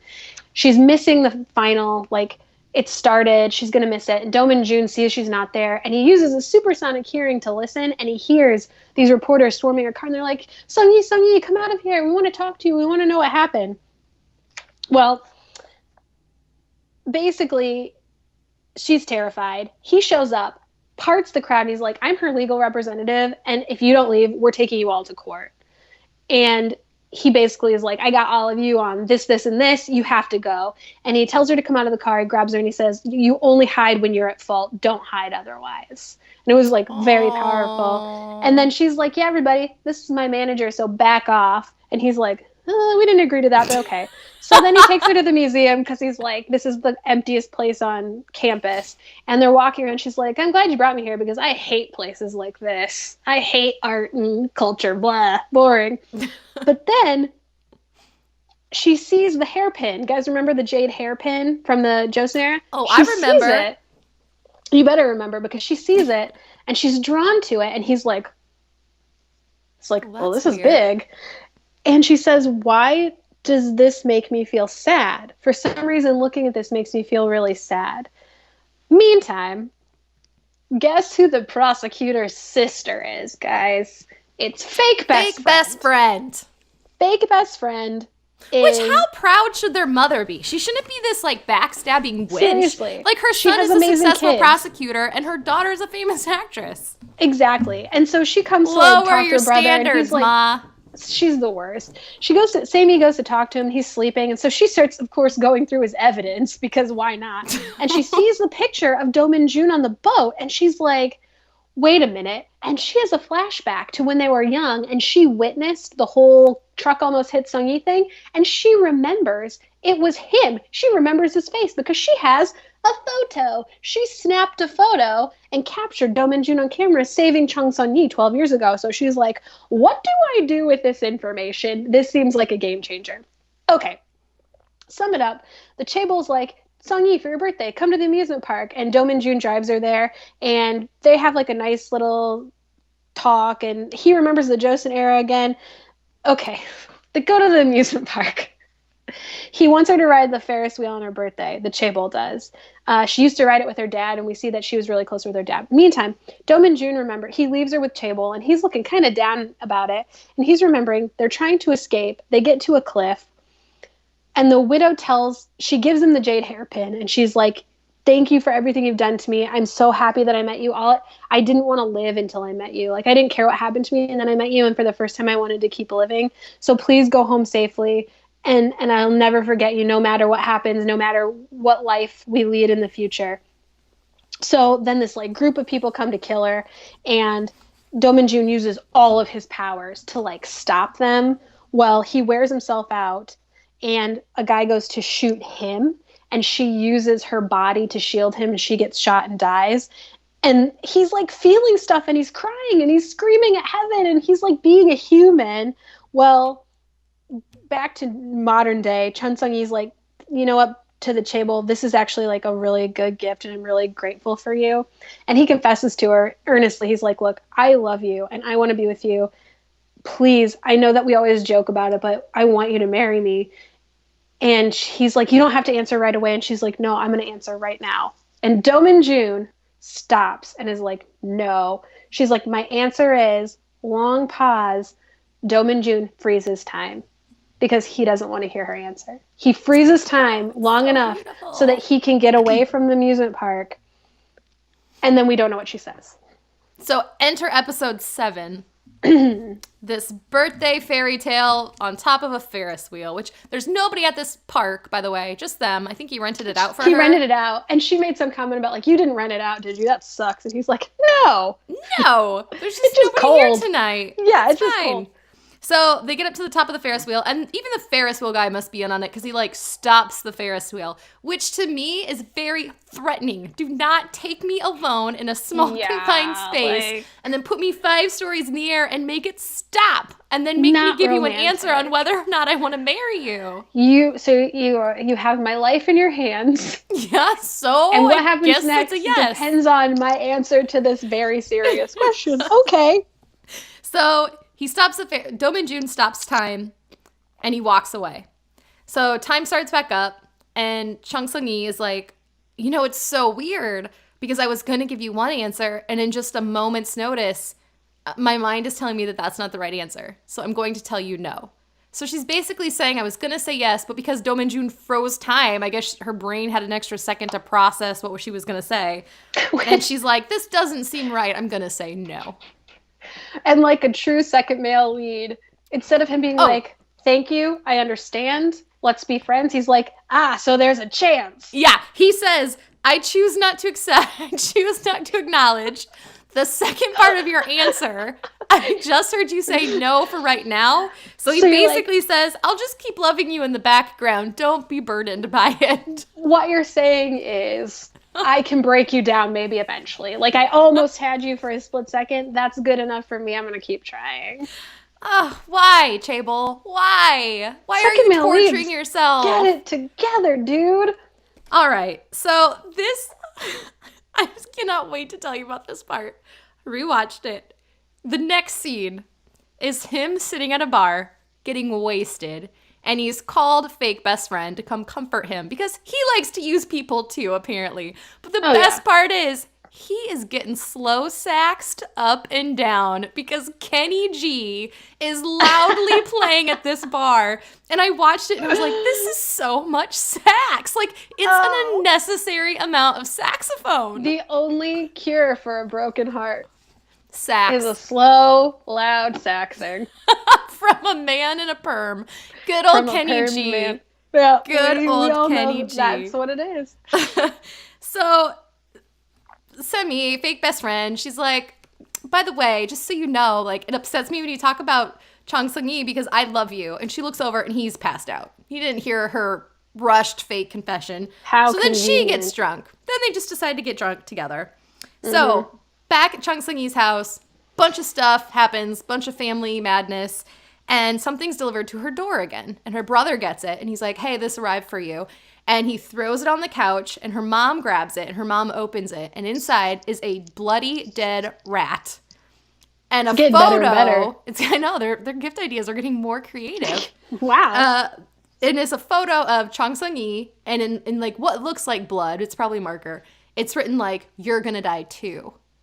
And she's like, this doesn't seem like it came from a loving fan. This seems more threatening than that.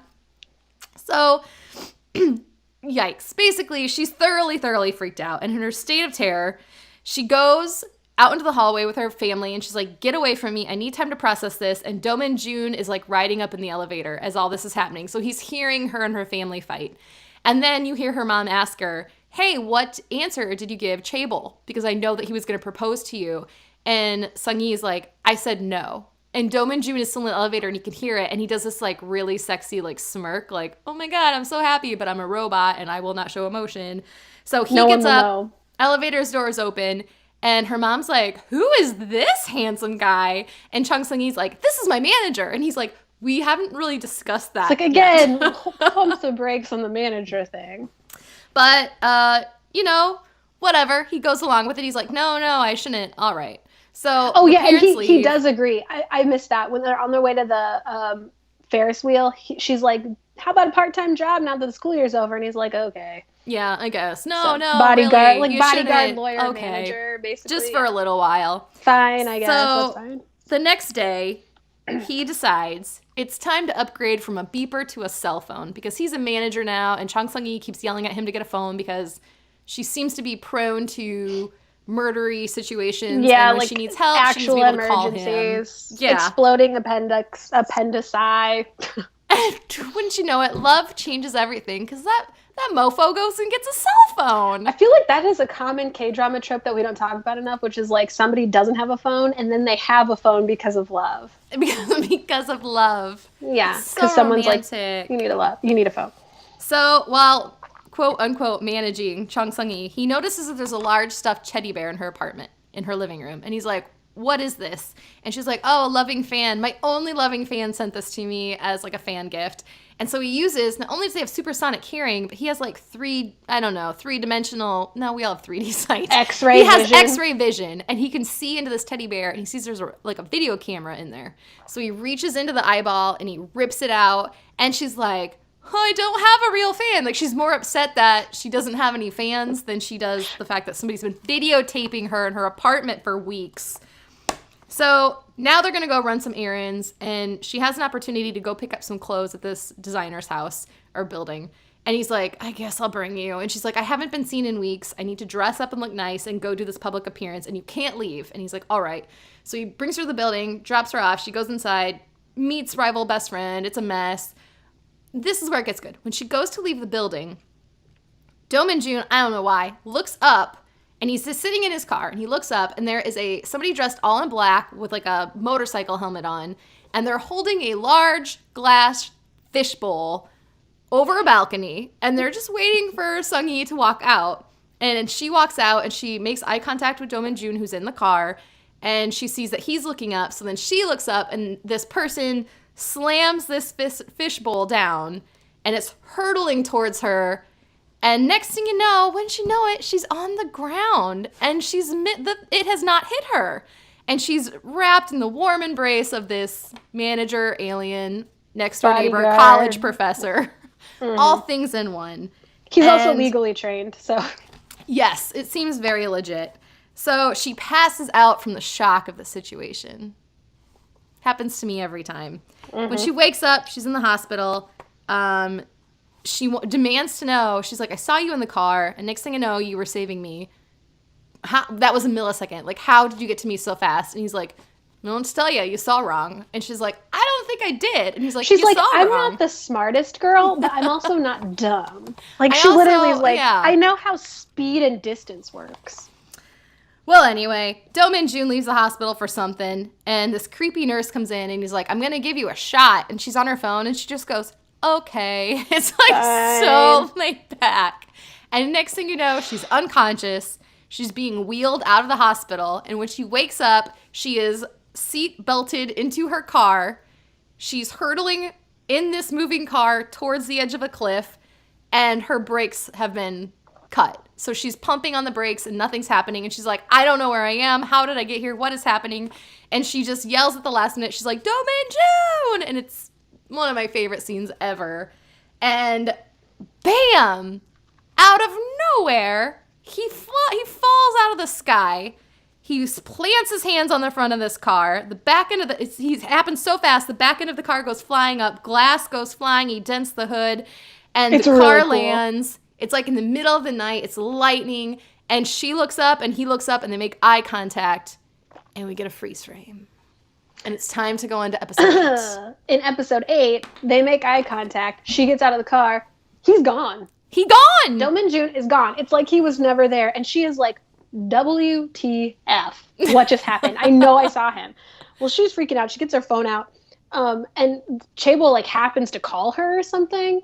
And for whatever reason, the dudes who have like, or whoever has pushed her in this car are not coming after her. We don't know why yet. So Chable calls and she's like, I'm freaking out. And she's like, I don't know where I am, which, spoiler alert, she's on the same cliff where she died in the Joseon era. What are the chances? Location. It all comes back to the cliff. So Chable's like, calm down, turn your cell phone tracking on. I'm going to come find you. So he does. And I want to say real quick, at this point, I feel like the battle between Do Min-jun and the Chable is like visually represented in who can wear a chunkier turtleneck. Because like Chable wears some great chunky turtlenecks. I've yet to see anywhere after this a more on point turtleneck game than this guy. But they're huge. Like the one, it looks like he's taken like he like can't a cat and wrapped it around his neck.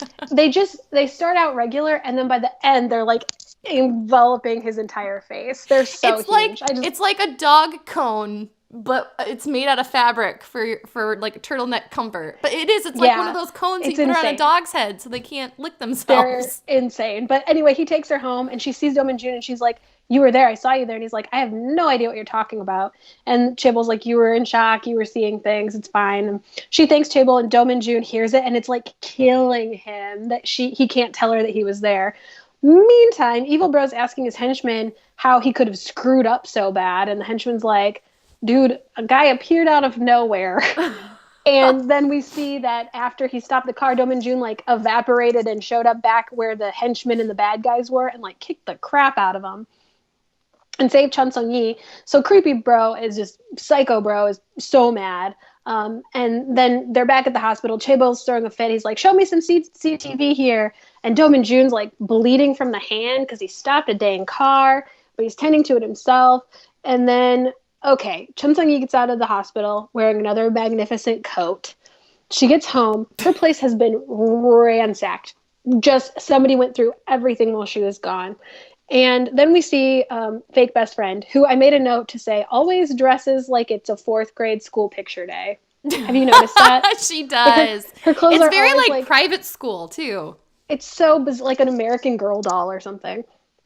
So Chable goes to find her on set and is like, can you please stay with Chun Sung-yi for a while? Because I'm really worried about her. Somebody wants to hurt her. And best friend is like, Songy. Like, I'm so sick of hearing about her all the time. and she's like, just so you know, dude, I'm not really nice. And he's like, no, you're so nice. And she's like, no, I know who the guy who saved her 12 years ago was, and I'm going to tell her because I know she loves him and I'm mean. And basically Chable's been using best friend as like a way to get close to Sung-yi for years. So then the Chable's like, please do not tell her. And then we're at Do Min-jun's house where Chun Sung-yi has again invited herself over, and he tells her for the millionth time that he's like not attracted to her and she needs to give up on that. And then like 5 minutes later, he's watching her sleep because he's like, oh my God, she's so pretty. So he goes to buy her spoon worms, which is what she's been wanting to eat the whole time. And she finds the heels that he stole and put in his closet. Okay, hilarious scene then. When he gets back, she confronts him. She's like, you said you didn't steal these. And he's like, I don't know what you're talking about. And she's like, dude, if you wanted to wear some of my shoes, you should have just asked. And then she's like, if there's like a certain style you're into or like a color, she's like, you can borrow any of them that you want. I'm not judging you. It's whatever you're into is fine. It's really funny. So then we also see that her dad is following her little brother around, and then he gets hit by a motorcycle while he's like creepily following the little brother around. The little brother sees it and he's like, sir, are you okay? Do you want me to take you to the hospital? And he's like, oh no, I'm fine. And he limps away. And then we have a flashback to the little brother when he was really little being like, no, dad, don't leave. And we still I don't think we know why the dad left, but he did. Mm-hmm. So anyway, Chun Sung-yi's wreaking havoc at Do Min-jun's place again. She breaks like an ancient priceless bowl and she's like, it was chipped anyway, you should just throw it away. And she insists on cleaning, keeps breaking things.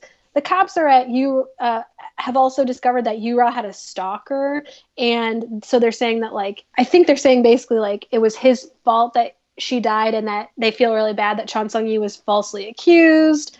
But then they also realize that Yurat's suicide note is fake. That's how they know that somebody did it for her, because there are these things where you like go and you lay in a coffin and write a suicide note. People who have like mental health issues or depression issues, you can go and you lay and you see what it feels like. And I think it's like a very strange thing, but apparently it's real. And she had written the note when she was doing that to like do this immersive experience. So they realized that she was seeing someone. They need to find out who she was seeing, because that's like the key to this whole case. So anyway, we go back to seeing that Do Min-jun ripped the camera out of the bear, and then on the other side of the camera is creepy psycho bro watching. So then, again, this is like... Is this the right scene? Okay, so Chaebol goes to see Say-mi again on set, and she's like, you need to call the guy that you like and just tell him. Just call him and be like, hey, you idiot, I like you.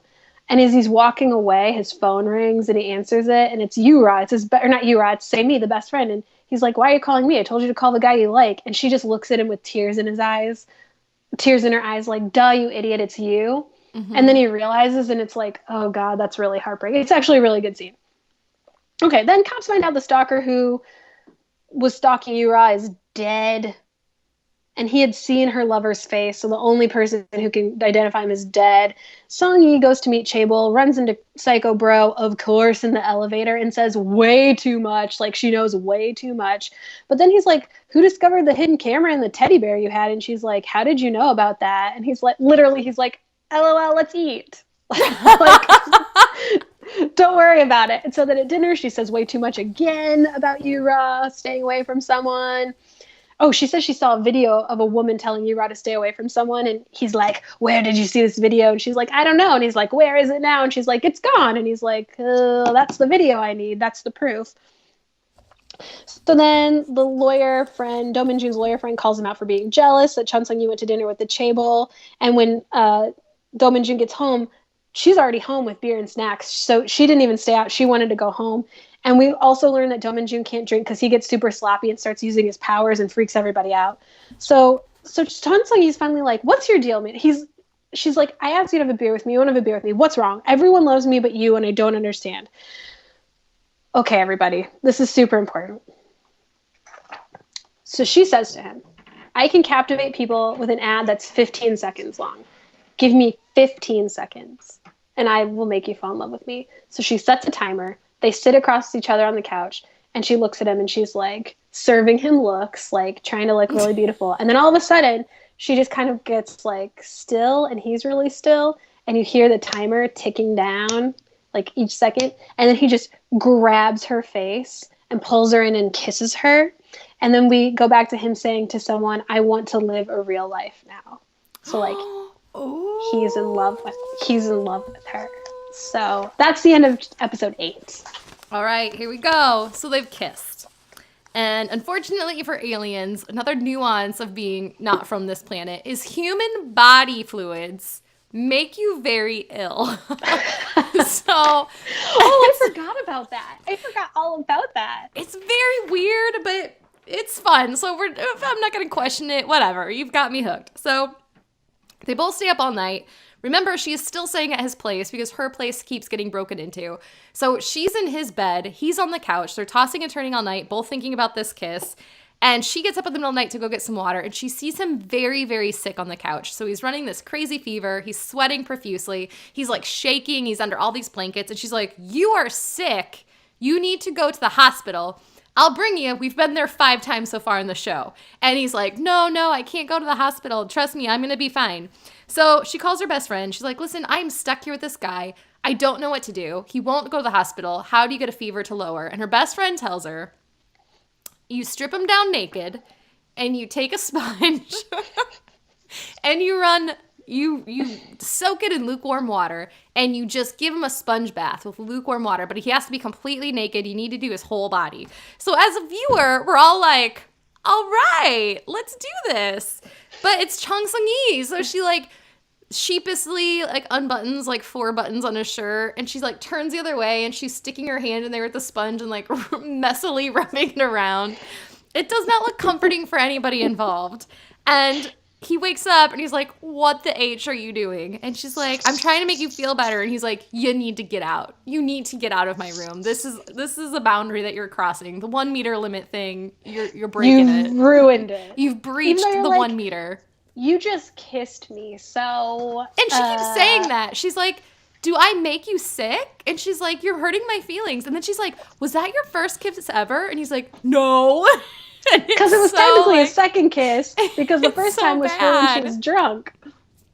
So he passes out again. He's crazy sick still. She goes and opens up his bedroom window, which is beautiful. I want to live in this building.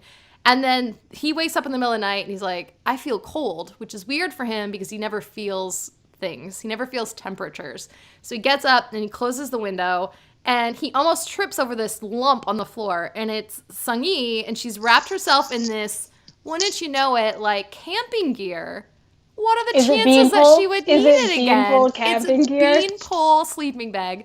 But she's wrapped herself up because it's so cold out. And she's lying on the floor so she can monitor him. But she's somehow gotten herself stuck. Like, it's over her head. She cannot get out of the sleeping bag.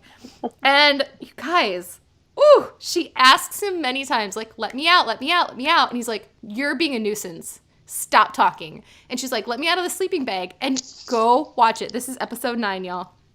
He bends over and picks her up like it's nothing and like seriously throws her over his shoulder, and he just starts carrying her out of the room. And I was like, why does that do things for me? So he throws her on the couch and he's like, quit flapping your jaws, be quiet until the morning. And she's like, you're really not gonna let me out of the sleeping bag? And he's like, no. So he goes back to his room. Okay, I'm all for romance. I'm all for being cute and funny. I feel like she could die in there. She could suffocate in this sleeping bag. Ill-advised, for sure. Well, he doesn't help her. Do not try this at home.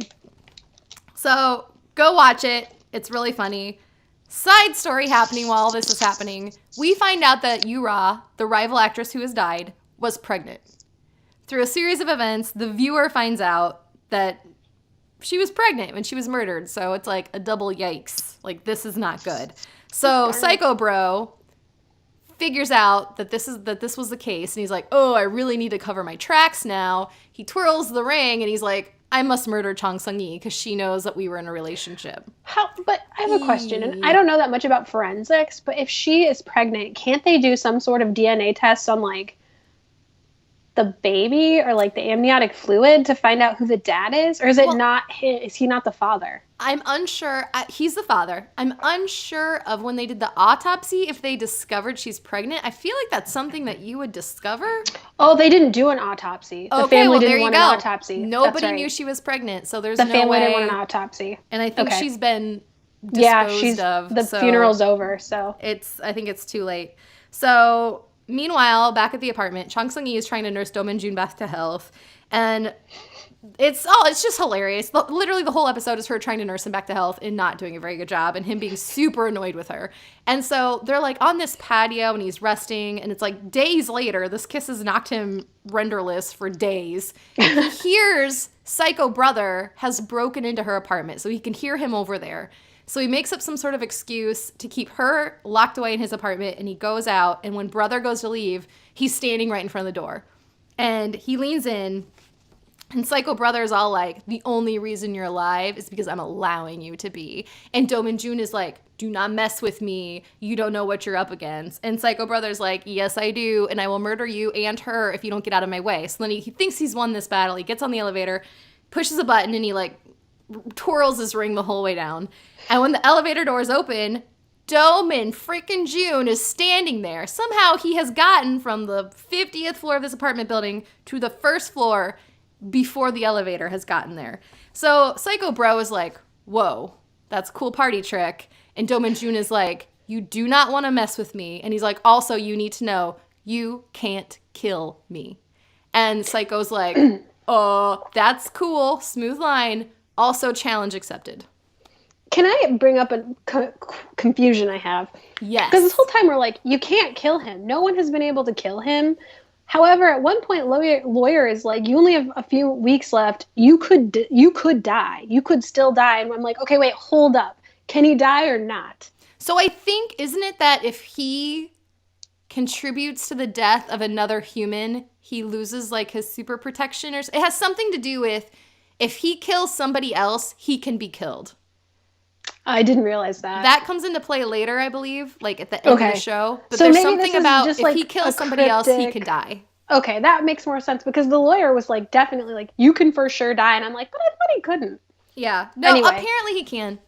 Okay. I don't have the rule book in front of me. So that all happens. There's a lot of broing back and forth and threats. They're all passive. Mm-hmm. But back upstairs, Chung Sung-yi has like looked into a trash can because as one does at a stranger's house. And she finds a piece of her headlight in his trash can and it's covered in his blood. So she puts two and two together and she was like, he was there when my car almost went off the cliff. He was lying to me. I'm not crazy. And that's it. It ends.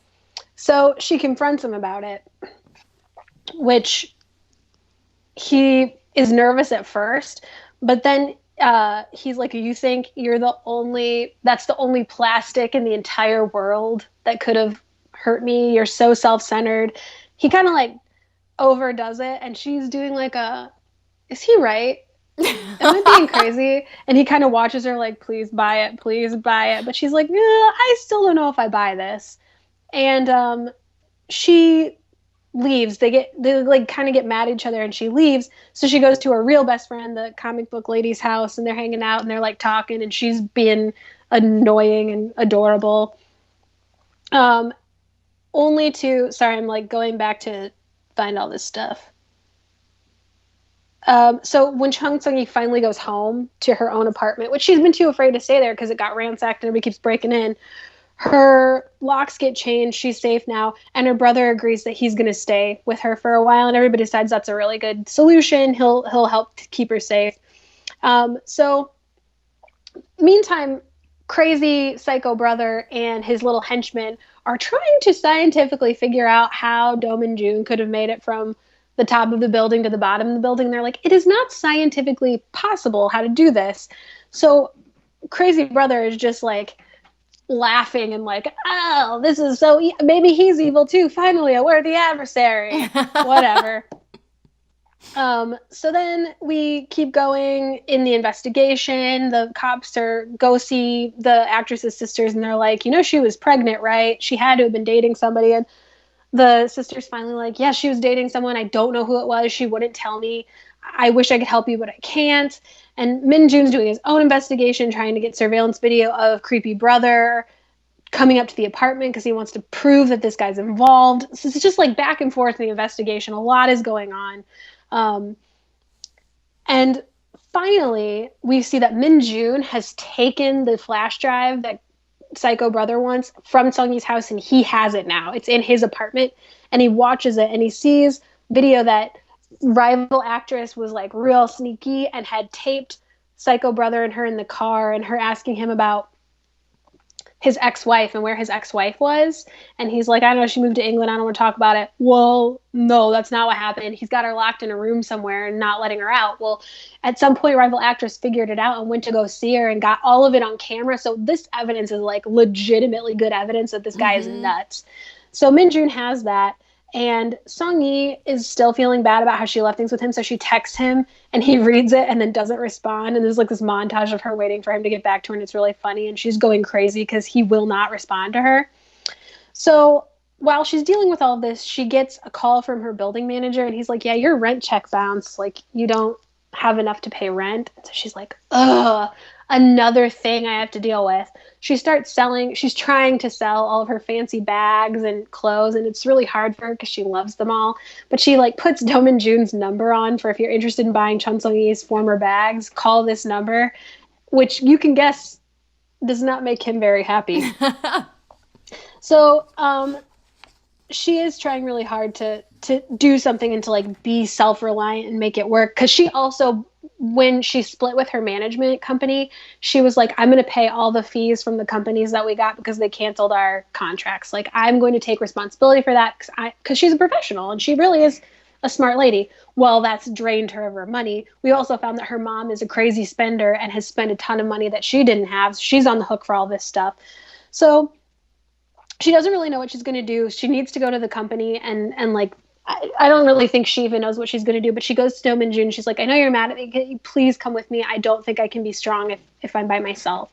So she like dresses up like the fabulous woman she is. He follows her in a suit looking all fine. Oh, They he go looks over great. and basically he's like, yeah, we agreed to pay for the things Sung-yi knew about, but we now know that you signed all these contracts without her knowledge, and that violates all this stuff, so you have to pay her back and recompensate for her for everything.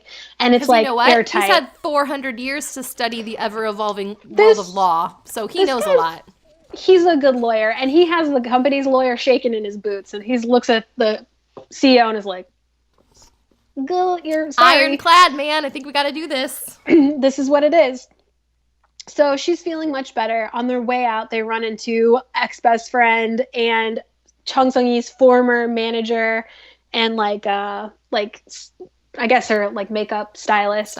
And clearly they miss Sung-yi because I think Sung-yi was pretty fun, even though she was a huge handful. They're obviously happy to see her. And Becca's best friend is like, "Oh, Sung-yi, let's go have coffee. I'm so sorry. Like, let's be civil and let's be friends and go have coffee." And Sung-yi's like, "No, screw you." And Do Min-jun's like, "Chun Sung-yi, you don't say that to your friend." And she's like, Sung-yi's like, "How dare you take her side?" So of course Sung-yi's like, "Oh, do you like her or something?" So they go have coffee, and Sammy's pulling this whole like, "You have every right to be mad at me. I'm really sorry." And Sung-yi's like, "I don't buy this. You're so full of crap." And Do Min-jun is like, "Sung-yi, how dare you behave this way?" And Sung-yi's like, "Why are you on her side? She's so fake." Well, then the manager comes over and they accidentally spill coffee, and it gets on Sung-yi and it gets on Sammy and Do Min-jun. And of course her ex-staff is like trying to clean up Sammy, and then they feel really bad because nobody reaches over to help Sung-yi.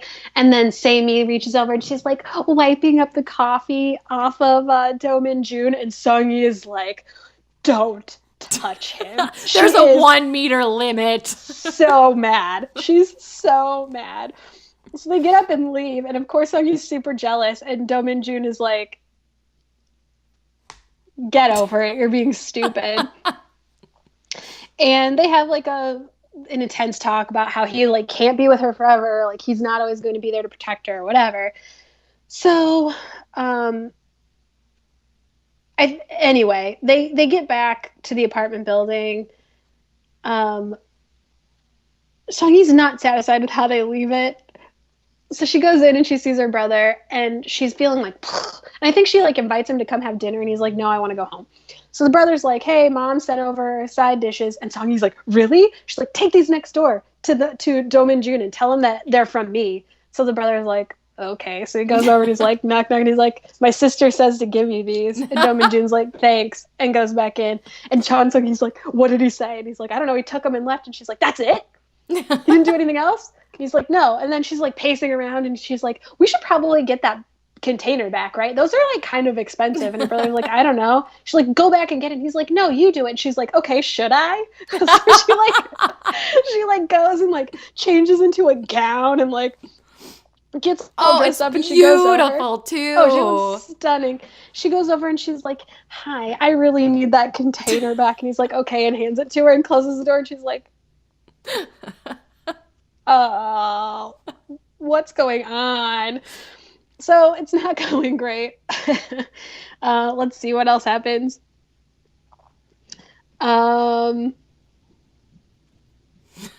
More investigation stuff. I'm sorry, I'm trying to skip the not important stuff.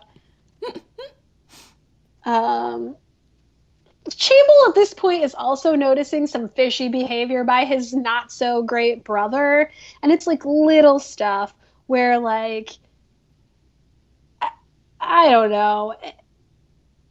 It's like little things where he's like, "Why are you acting weird?" I don't know if he's like put it together, that's what it is. But for some reason it's come up that he like doesn't know where his ex-sister-in-law is, and now he's very curious about this ex-sister-in-law. So I think he overhears a call from the ex-sister-in-law being like, help me, I need to be released." And he's like, "Oh, who's calling you? This is so bizarre." So that whole thing, it's like he's not putting two and two together, but he's definitely getting to there. He's like, maybe there's something weird going on. So, Chun Sung-yi's still trying to get Do Min-jun's attention. Aren't we all? And she's seen a therapist who she's like, why am I like this? What's going on? And the therapist is like, I think that you've like transferred too much of your like he's controlling you in a way, like you depend on him way too much, and so it's making you confused, it's messing with you emotionally and mentally. And she's like, I don't know what to do about this. She's realizing she's falling for him. So they're out on their balconies, and she's like, I have to tell you something, I can't stop thinking about it. This isn't how I usually am. I don't know what to do, but I feel like I don't know if it's because I depend on you or if I'm in love with you, but like, how do you have feelings for me? I need to know if you have feelings for me. And she's not facing him because she's too nervous, and he doesn't say anything. And literally it's killing all of us because we're like, do you feel things for her or not? Yes, he does. We all know he does. But she turns around and he's just standing there, like looking at her. And he doesn't say anything. He can't use and his words. face is like totally unreadable. And so she's like, oh, I don't know what to do. So she like escapes because it's so embarrassing. So, oh, poor Chung Sung-yi. A hilarious Talk scene to there. her. She goes back to the comic book shop where her real best friend is, and these two idiots who are constantly reading comic books and like they're complete morons. But Chun Sung-yi, we don't know that's where she is because she's sitting there and she's like, how do I know if I love someone? Like, how do I know if he cares about me? He did this. He saved me. He's taken care of me. I know that he cares about me, blah, blah, blah. Well, it turns out she's asking for advice from these two idiots and her friend. And one idiot's like, oh yeah, he likes you. For sure he likes you. And the other two are like, no, he does not like you. He's just a good person. You need to let it go.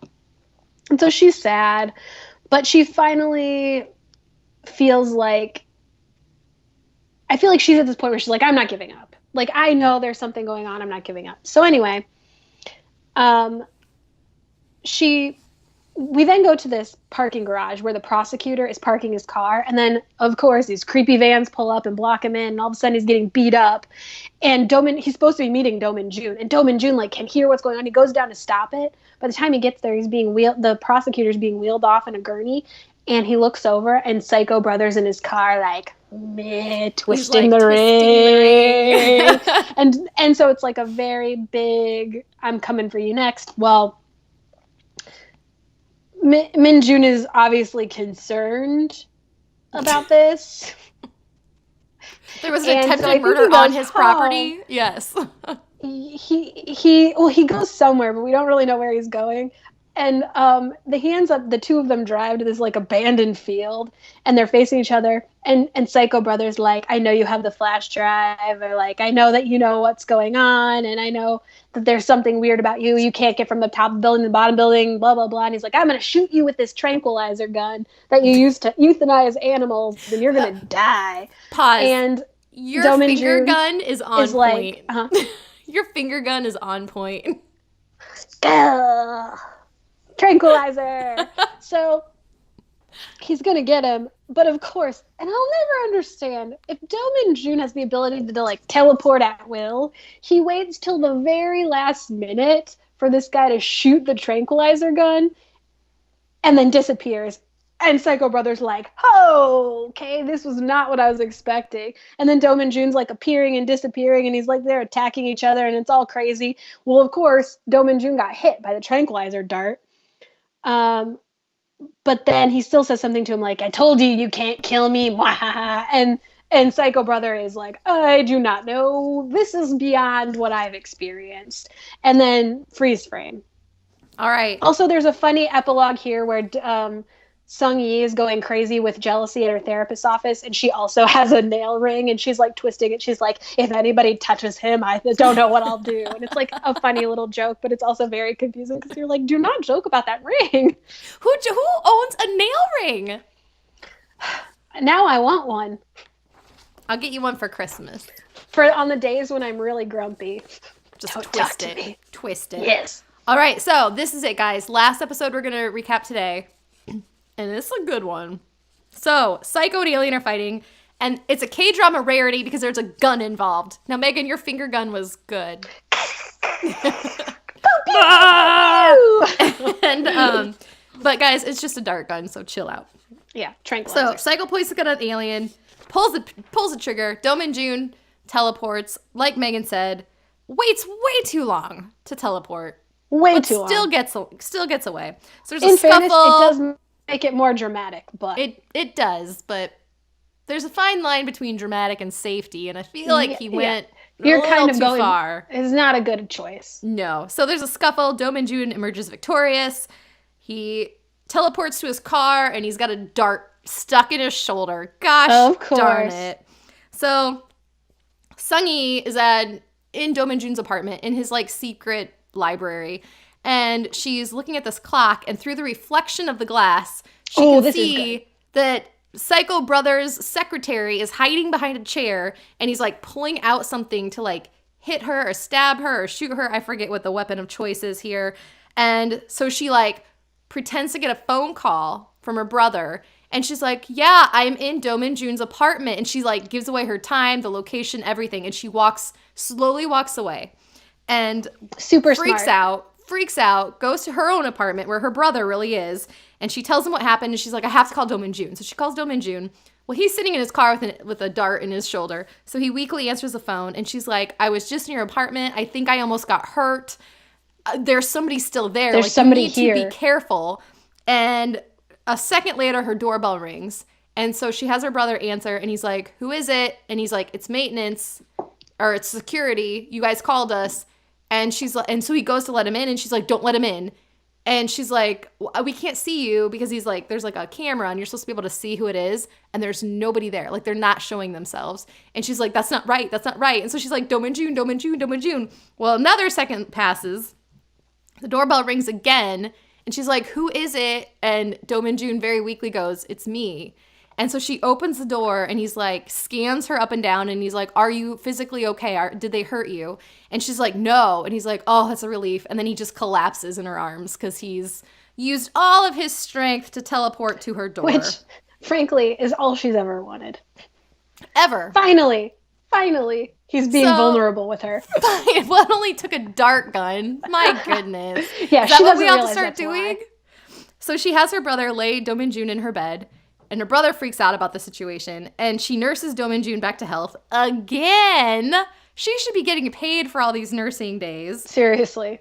And then as soon as he's well enough, he basically just like ditches her. He just like walks out of her apartment. Thanks, bye. He's like, thanks. No explanation needed. I'll see you next time I'm sick. I was just real tired. And she's like, we need to talk about this. And he's like, don't like me, AKA I love you. So AKA leaves. we're meant to be. We're meant to be together. So she starts crying, and it's just awkward. So she's like stalking his apartment, and he goes to leave, and she's like, where are you going? I was going somewhere too. And it's so obvious. Like, she's so shameless. I love it. And he's like, I'm going ice fishing. And she's like, that sounds like fun. So she's like, awesome. He's like, you're not invited. And she's like, okay, I'll meet you in your car. And so they go ice fishing, and she's like, it's such a fun scene. Again, go watch it. It's episode 11. She's running around. It's snowing. It's beautiful. She's acting like a child. It's so magical, and her acting is so great. She's like skidding on the ice and yelling like, woohoo! It's so sweet. And he's standing there looking real annoyed at her. And so finally she walks up, and he's like, I know what you're doing. You came here because you want me to say I like you. I don't like you. Like, I don't like you. And she starts crying, and go watch this. It looks so cold. If you go look at his ears in this episode, they're a shade of red that no human skin should ever be. It had to be freezing in this episode. Sounds awful. And she's crying and freezing even more. It looks frigid. And she's like, I hear you telling me you don't like me, but something keeps telling me you're lying.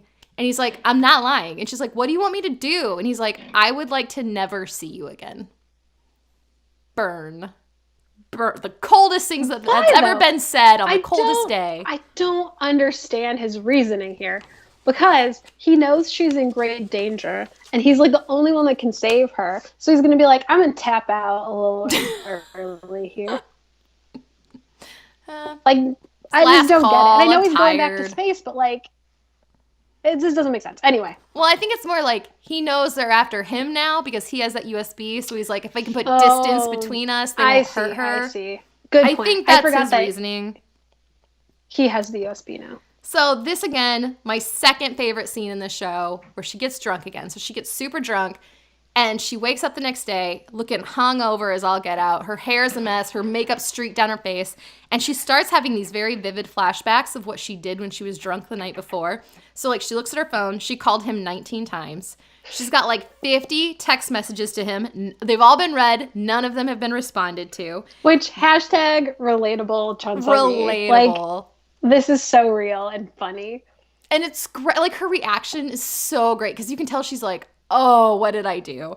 And so she even has a flashback of going over to his house, knocking on his door. He actually answered. And she holds up the glittery shoes and she's like, you can have them. She's like, you liked them so much. And then she's like, can't you reconsider? I'll be a really good person. And he's just like, no. And guys, seriously, it reminds me of like a tantrum that my kids would pull.